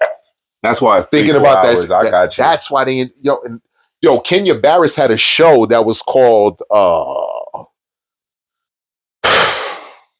I forget the name of the show, but the theme of the show was always like because of slavery, like always something was doubling back to the shit. Well, this whole country, like that fabric, when people say y'all don't want to buy so and so because they did some Sambo type image and is racist, most all companies in America is based off of some racist shit. The fucking cotton we all still wear comes from our ancestors. You know what I found out though? That the Civil War wasn't about freeing slaves. No, it was it wasn't. about the fight over the cotton gin. Which was stolen from us. Which was stolen. That was the craziest shit. Yes. We built it. Some the dude South- came down, saw the shit, the little South used to box. harvest the cotton and send it up north for patented it. processing. Nigga comes up with the cotton gin shit. South is like, yo, we ain't sending that shit up there no more. Niggas is like, oh, yes, the fuck you are. So I forget his name. He came down. He came down, saw the dudes working with the cotton gin, went up, patented it. Niggas was like, we not sending shit back up there. And that's what started Business, it. yes, it's smart. And petty men being petty. Right. They was like, oh, so you want to interrupt commerce this way? We're going to interrupt commerce the other way. And what other form of commerce was as big as cotton? Slaves. I was like, nigga, get the fuck out of here, bro. It's some nasty work that is currently being subscribed to. And again, I would love to trust my politicians, but as of recent, nowhere in our country has it been a thing of where they're to be trusted. Lori Lightfoot has been is that her name? Old girl that's the mayor of Chicago. Oh, the one with the face? The black lady. Yeah, with the eyes. It fucking sucks. My nigga, it's so hard now that I know shit. It's hard to even celebrate with football and shit, bro. Because I forgot it's rigged, my bro. G. Now before you even get there, you see the setup. The stadiums, bro, have displaced so many fucking families and don't employ the people that they've displaced. That's a fact. That's a like we can work in the stadiums, but we only ushers. That's it. We not headed. Think I'm bullshitting. Next time you go to MetLife, next time you go to Barclays Center, see who's really the big dog on the walkie-talkie. It's not going to be one of us. Even though the Barclay, and that's because they had whatchamacallit involved with it. They see how many black men you used to see on a garbage truck versus how many you see now. Remember that was like a coveted job. Remember being a postman? Yeah, my father was a postman. You used to be like, yeah, my father was a postman. Oh, right. And there was always black men doing he's from good stock. Yeah. Now he's a postman. You should be like him, son. Now there's a mixture. Not shitting on the postman because he's vital to our. You know what I'm saying? But like. Again, all of the jobs that we can get now, we couldn't get at one point. And I'm not talking like at one point. I'm talking like when I was looking for a job, nigga, like when I was 19 and shit like that. Like, yeah, nah, bro. Something is aloof. I just found out that there's a thing called occupational segregation where they hire us to a level where we might get the benefits as the rest of the company, but we don't make enough money to like really support our family. They can low-key dictate how many children we have and shit like that. If you know I only make $56,000 a year, you know I can only afford 3 kids. Right. Put 4 is pushing it. 5, now the IRS might be looking like, yo, what the fuck you doing? Might get that anonymous call. Yo, bro, this shit is so crazy. Wow. Cancel culture has been a thing since before. Before it used to be that we'd be like, nah, nigga, we not hiring you because you're a nigga. Before it's tagged. Now they'll be like, oh, we found another candidate that seems to be more suited for the position. They told us that education was important, but experience kind of trumps that in most situations. Right. My wife got 2 degrees, and every time she go try to work in a lab, they want like 5 years of like lab experience and shit, bro. It's crazy. How the fuck she gonna get that unless she had somebody that was like, come on, I got him. I got him. You're supposed to have that. Yeah, the connect. I got him. Yeah, connect. Yeah. oh, this is my son. This is my friend's son. We play golf together. Yeah, that's how it works. Most jobs and most situations experience is who you know. And what you Bro, that's know. 85% of the game, bro. Mhm. It's 85% of the game. But again, the reason why it doesn't work for us is because so many people are already traumatized. Some of us get put to a level that we are still fucked up, but we got a little bit of money to cope with the pain. Yeah. But some of us are still back here. So now it's dissension. We was once friends, but because they trying to get their shit together and you want to get your shit together, but can't. Yeah. Bro, I swear to God, it's psychologists that sit and have studied this shit, bro. Based on your zip code will determine whether or not you got access to certain perks and certain resources and shit. Life insurance. You got life insurance, bro? No. You should get some. Yeah. You should absolutely get some. It's cheap. Yeah, it is. It's cheap. And look, I'm going to tell you the lick. And I'm going to tell y'all the lick without going to jail or risking yourself with like fucking fraud and shit like that, right? Finds you somebody who got a Navy Federal account, somebody that's related to you. Like either they was in the military, whatever the case may be. It don't even got to be Navy Federal. It could be any credit union, bro. Go open an account, bro. Go put a couple dollars in there. In a couple months, they're going to send you something in the mail and they're going to offer you term life. It ain't gonna be a whole lot. What? Navy Federal. USAA. USAA. Okay. Credit unions, whatever. Like once you start fucking with certain banks, because Wells Fargo, I think, did it too for my peoples. Once you got like a bank account with them, after a couple of months, they send you something in the mail to be like, yo, if you want term life, we'll give it to you for like $2.90 a month. Yeah. It might not be a lot, but nigga, it's $25,000. At least whoever burying you ain't gonna be fucking destitute, and they got a couple dollars if you got kids left over. It might not be a lot, but at least they could take your kids to Disney World. Right. Something to be like, yo, this is your gift from mommy and daddy. Like, I'm tired of not having. Yeah. And I've seen too many people with that look of like bliss and like not having to worry about working from paycheck to paycheck. They get that one paycheck and they like, nigga, I'm about to go on vacation, bro. I'm about to use these PTO days. Right. I'm about to go on vacation. And I got bonus money coming back when I get back. Like, not missing nothing, bro. So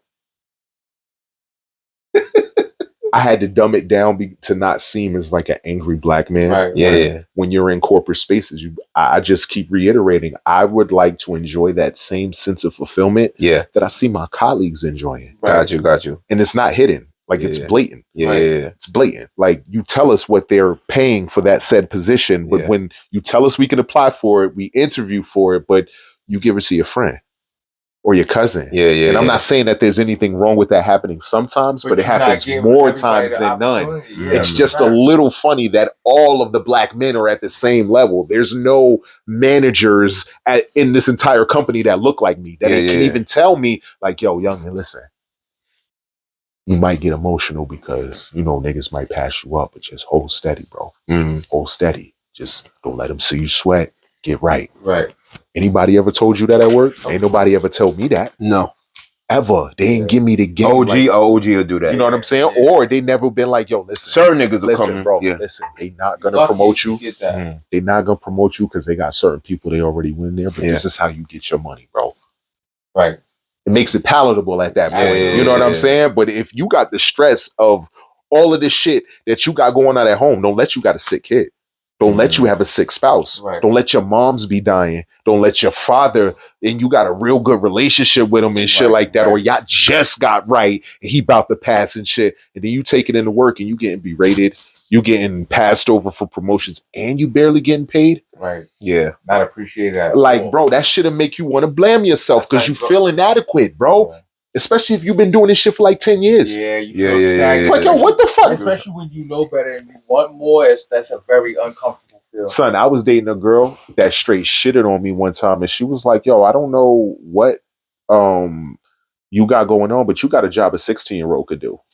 Like, damn, like, nigga, in 1934, 16-year-olds were in coal mines. Like, you know what I'm saying? Like, they were younger in coal mines. Like, bro, like, it's an unfortunate feeling. It sucks that we are judged by how much we generate or how much we don't generate. But There's literally a system in place, and when you talk to people about it, it's like you're like wah wah wah Yeah, wah 'cause they wah. don't get it, When bro. you tell them about, yo, I never knew occupational segregation was a fucking thing, and then I think about all of the black men that I know, numbers wise, that don't make more than they women, and they women don't have to work as hard. As hard. You know what I'm saying? Yeah, Like, you're right. it might not be a huge problem, but in someone's subconscious, whether it be his or hers or both, niggas is like, damn, y'all, I wish I made more, or Right. he made more, Right, or he right. was able to Match take some, right. or exceed that a little bit, so he takes that load and we could like really have fun. Right. Who the fuck wants to be that they worked and they died? Yeah. Who wants Rel to come back? Bro, I want y'all to tell me if y'all want Rel to come back. I don't know what. Listen, do you want to talk about current events? We can talk about whatever. Yeah, let's get it in, bro. It's the same current events from before when they didn't want to talk about. Bro, we can talk about whatever. Bro, we already spoke about politics and shit. Yeah. We don't have to. The Boosie thing. Do you want to talk about that? The good way him talk about his daughter? Yeah. And it's funny, I seen it after we spoke about it, but I didn't watch it because I just can't with Boosie. I'm gonna be real with you. So that's strike 2 with me and Boosie. See? First strike was with the shit he said about Mike Tyson having the young nigga crash out. The young nigga, whoever don't got the felony, should crash out and fuck their life up because other niggas in the car got the F. That's where I'm like, so now everybody's damn. fucked. And no, and to be fair, if I'm ever in a space to talk with Boosie, you just basically the nigga with no felonies. It's all falls on him. But now you have a felony. Exactly. So they want you to be in that same boat. Yeah, it's just like if I'm doing a crime. It say certain niggas you doing crime with, they want you dirty too, just in case. Nah, niggas want you dirty if you get knocked on a humble, nigga. You get pulled over, bro, and because driver A is driving erratically, the passenger doesn't have felonies. Passenger C has felonies. Passenger D has felonies. Not to mention, this nigga got an ounce of ball on him. Other nigga got the blam on him. But you know what that tells you? They want to pass it off to son. But you know what that tells you realistically? And if what you say is true, if that's the way it goes, the nigga in the passenger shouldn't be in the passenger. That's a fact. You shouldn't be there then. That's real. That's the realest shit. That's a fact. But if yes, I don't have no I agree with I don't you. have no issues. If I'm in a car and my niggas I'm with got issues, young boys are impressionable. They got it.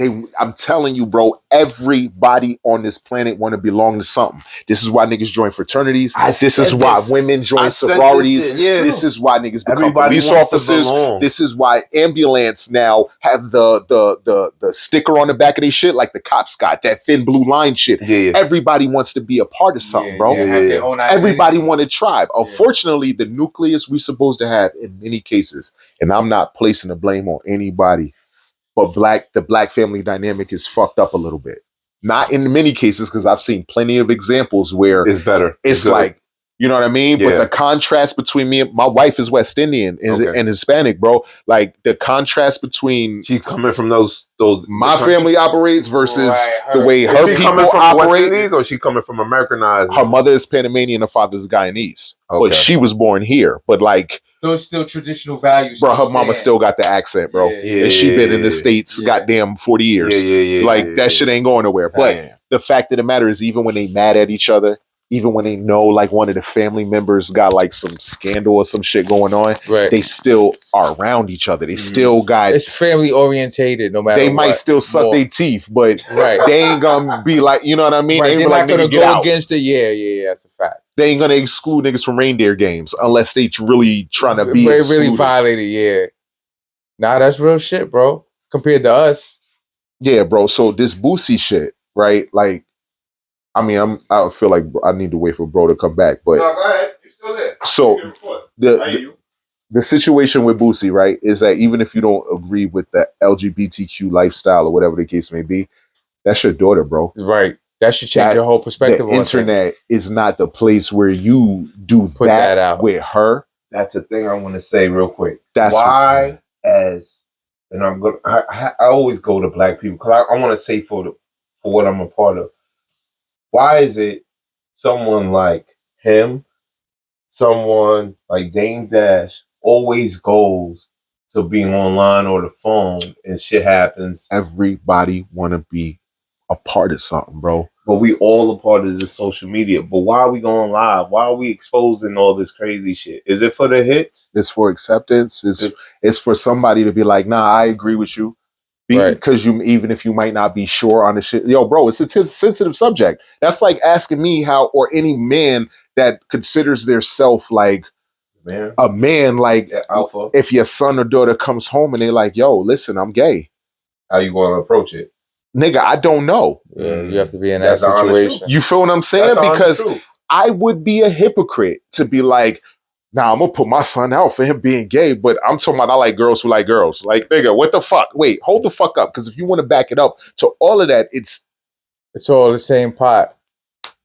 You just picking and choosing. And we choose. Yeah, you just picking and choosing. It's your preference, bro. And that's why, since we all have our preferences, you can't judge other people for what they do, even though if you disagree, you still can't judge. Did we talk enough about your line or what? We can talk more about it too, bro. I mean, my line is just this. Like, I created this because I realized a lot of people are apprehensive to necessarily have conversations about hot button topics or sensitive issues and shit like that. You know what I mean? I'd rather be like, yo, what does your hat mean? Or we start laughing because you thought my hat said one thing, you said something else, and I'll be like, nah, like, we just need to think a little bit more because we do got a lot of more, shit. like, more of this or more any like.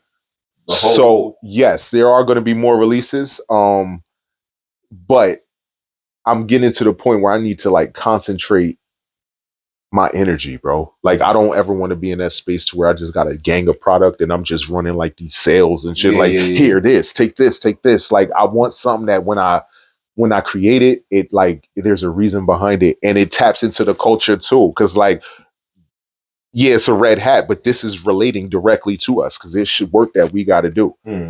Not many of us are willing to talk about that work. There. You're going to have more gifted thinker type of. Yes, sir.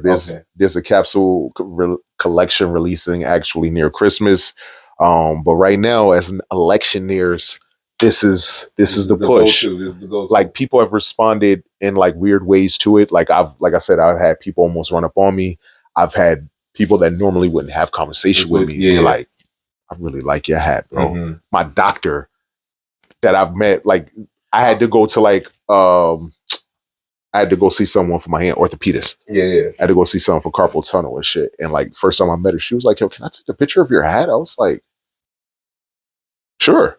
She was like, I want to show my friends. She was like, because we have conversations at our little tables all the time. And that's what I want. Like, yeah, ideally, I would love to sell 1,000 hats today and 10,000 hats tomorrow. But if I'm responsible somewhat for people to start talking more that normally wouldn't have conversation because of a hat, my job is done, bro. If I'm not in it for the money and I stop chasing the money and I chase the purpose, the money gonna come because we are the money.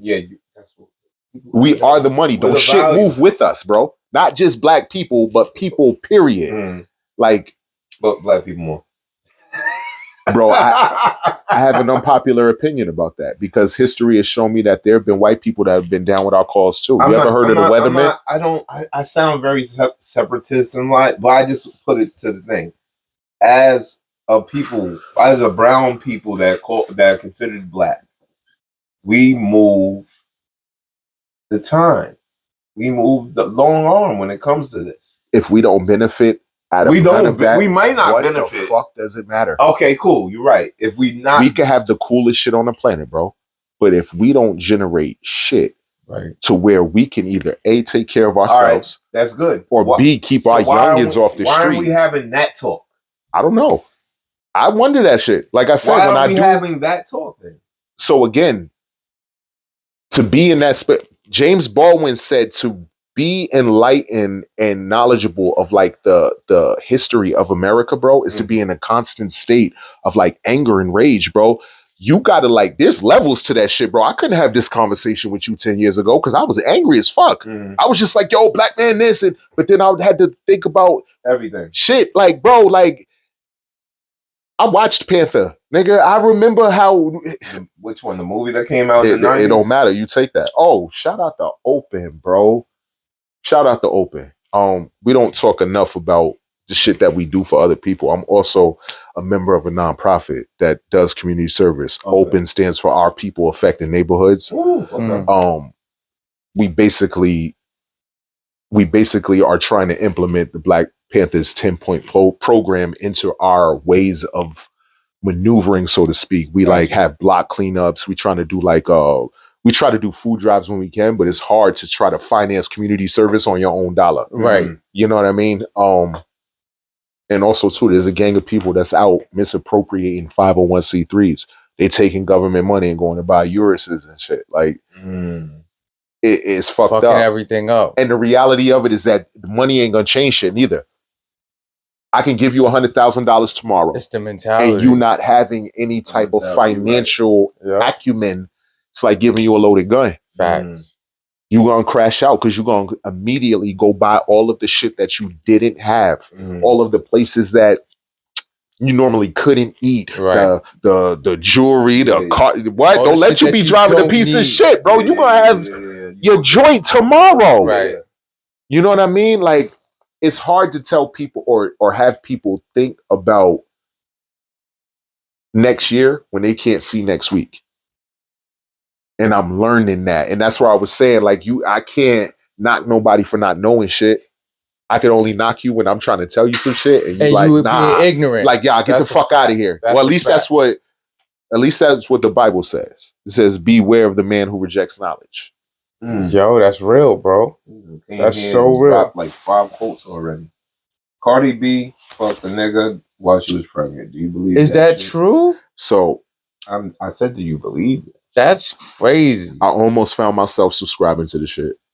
That's what I'm saying. I'm gonna tell you, as a former goofy, as somebody who used to be selfish, I do not think it's wise for a man or a woman at this point to be bringing a child in this world and at least not being on one accord that even if you are going to see each other, like, y'all going to be respectful of the baby. Right. Like, it's not my place. It's not my kid. I would feel away if it happened, but also too, nigga, how the fuck am I going to feel away if I'm out fucking on joints too? Like, I'm being disrespectful in a whole other sense. Yeah. You might be stabbing me, but I'm about to launch a missile or some shit like that. We might shoot like 800 men. But like, we talk about Cardi B, but what about niggas who got 2 babies or project cousins or whatever? What do they call them? Where the babies are born like near the same time by different mothers and shit. Like, bro, we can't until we remove these weird ass rules to fuck shit, ain't shit gonna change. Fuck shit is fuck shit. Pick and choose, man. Fuck shit is fuck shit. If you sliding on niggas and any innocent get hit, that's fuck shit. Absolutely. First of all, you being a nigga that's only gonna slide on your people and not really slide on the perpetrator. On the enemy, that's right? Fuck shit. Right. Diddy Gate continues. Oh, we talked about the mayor real quick, right? We did talk about Mayor Adams. Yeah, we talked. It's disappointing, bro. Bad business. I mean, he hasn't been proven anything, but the fact that you as of yet, bro, listen, let me tell you something. Again, it's hard to trust our politicians. He's not the only one though. Right. It's just more of a thing because he's black. And the timing now. You know what I'm saying? Now like, too. You can't feel no more about Eric Adams than you feel about Brett Favre. Right. Or that you might feel about Gavin Newsom. Or that you might feel about what's my man in Florida that is like doing like the weirdest shit ever with banning books and shit like that. Whatever the fuck his name is. We spend too much time on selecting what's wrong as opposed to being like, yo, all of that shit is fucked up, bro. Right. All of that shit is fucked up, bro. Shit. And they gotta stop, especially when it start fucking with the babies. Diddy Gate. Because that's where it trickles down to. Diddy Gate. Dapper Dan said that shit best. I call it the Diddy Gate. Dapper Dan said that shit best. Diddy wasn't the only one. The fact that there were some people that were saying it was happening, the fact that some people were being silent about it is fucked up. The fact that nothing happened about it. You know what I'm saying? It should have never went that far. Like, Diddy might be potentially being behind some of the most 2 prolific hip-hop artists we've ever seen. Primarily because he didn't like one and didn't pay for the other one died as a result of non-payment. Like, it might not be an accurate story, but too many people are saying the same thing about this shit. That's a fact. You know what I'm saying? That's a fact. And I don't subscribe to gossip, but I'm pretty... you're aware, bro. You're aware. It's fucked up. Diddy was on that time. I'm talking to Nuns. Nuns know Gene. Because he was in the around that time. So I brought that up to him. If we gonna feel that way about Puff, we got to feel that way about a lot of people, bro. Yeah, they still ain't. They still haven't released the Epstein files. You know what I'm saying? Niggas was talking about fucking children, bro. And the reality of all of that shit is that even like those are the extreme sides of it. What about the just individual cases where children and women and men are fucking going missing, and the men are found in trees, the women are found raped, the babies are found dismembered? Like, boy, we got some other shit going on right now. All right, it's a whole lot. We're gonna bring it down right now. I mean, we in 3 hours, bro. We've been nothing. Oh yeah, Jesus Christ. Yeah, man, we could talk forever, man. Yeah, we could do the rest of these later, man. There's a lot. Kim Porter book, Freak Offs, another shooting by Trump. Yeah, we talked about Young Dolph. R.I.P. to John Amos, whether he died this week or whether he died in August. Rest in peace to the beloved, bro. But why? I guess the family. I guess they want to. I guess maybe respect out of them. They just didn't want to put it out publicly. Probably there was a rumor, and then they said it was a rumor, so probably it wasn't. They kept it tight and all that shit. You know what I mean? But R.I.P. to John Amos, right, and shit like that. But we're gonna bring it down, man, for sure. We're gonna have to do a part 2, or maybe have him come in as a guest. Damn, I smoked this whole shit by myself again, bro. Pass that, bro. Damn. Yo, why you ain't say nothing, bro? You stop. I do the same shit. Damn, my G. Nah, I'm gonna wrap one more up because we going back around the way anyway. Yeah, that's crazy. Yo, I want to thank my co-host with the most, always doing what he do. 103. Yes, sir. Talk to the people. Do it at 5 Bear, 103rd Street Music, 103rd Street Biz, 103rd Street ENT. Get your music, get your merch, all that good shit, man. You know, fourth quarter, baby. Yep. Fourth quarter, man. Time to knock it down. You know what I mean? And our special guest, you know what I mean? This guy here, he took over, man. I ain't even able to say shit. I just sat in the cut. Not bad, bro. No, that's good. That's good. We like I like that, bro. You came in, you was like, I got a mission. Nah, but it started from when like I even linked up with him. We just already started talking, and how the shit just started going. Like it didn't stop since then, bro. And like I said, I'm never gonna be that person that's like, damn, unless I got something to do. Yeah. I'm never gonna feel bad for sitting around other black men being my positive. Brother Rel, the gifted thinker. And building, bro. Tell the people what they need to know, where to find you, what to look for. Oh yeah, I can be found on Instagram at Gifted Thinker Brand without the vowels. The site is giftedthinker.bigcartel.com.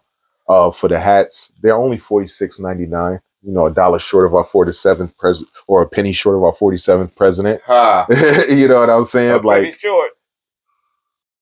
Yeah, man. A Lincoln short. Yeah, a penny. Lincoln, yeah. That's right. He was on the penny. He is on the penny. And he faces the other way, and he's copper. Right. Yeah, see, we can't. They turned his back on. Listen, they turned his back on. If y'all ever got any suggestions, y'all see something that you might like or you might not like and want me to do different, hit me on the gram, send me a DM. I'm pretty friendly. As you can see, I like to speak. Yes, he definitely does. I appreciate you for coming, brother. Appreciate you. You know what I mean? My G. And like I always say, once again, this is the Unstoppable Almighty AWP Attention Horse podcast. I want to thank all my supporters. I want to thank all the people that don't support, because you're the reason that I'm here still doing what I'm doing, and I appreciate it. You know what I mean? I want to shout out Urban Terps, the sponsors. You know, check out Urban Terps. Hit them up at Urban Terps __ Don Chiba. You know what I mean? The Goodie Shop and the Collectors Club. You can get your best weed and terps from there. And like always, I'll see you on the next one. Peace. Peace.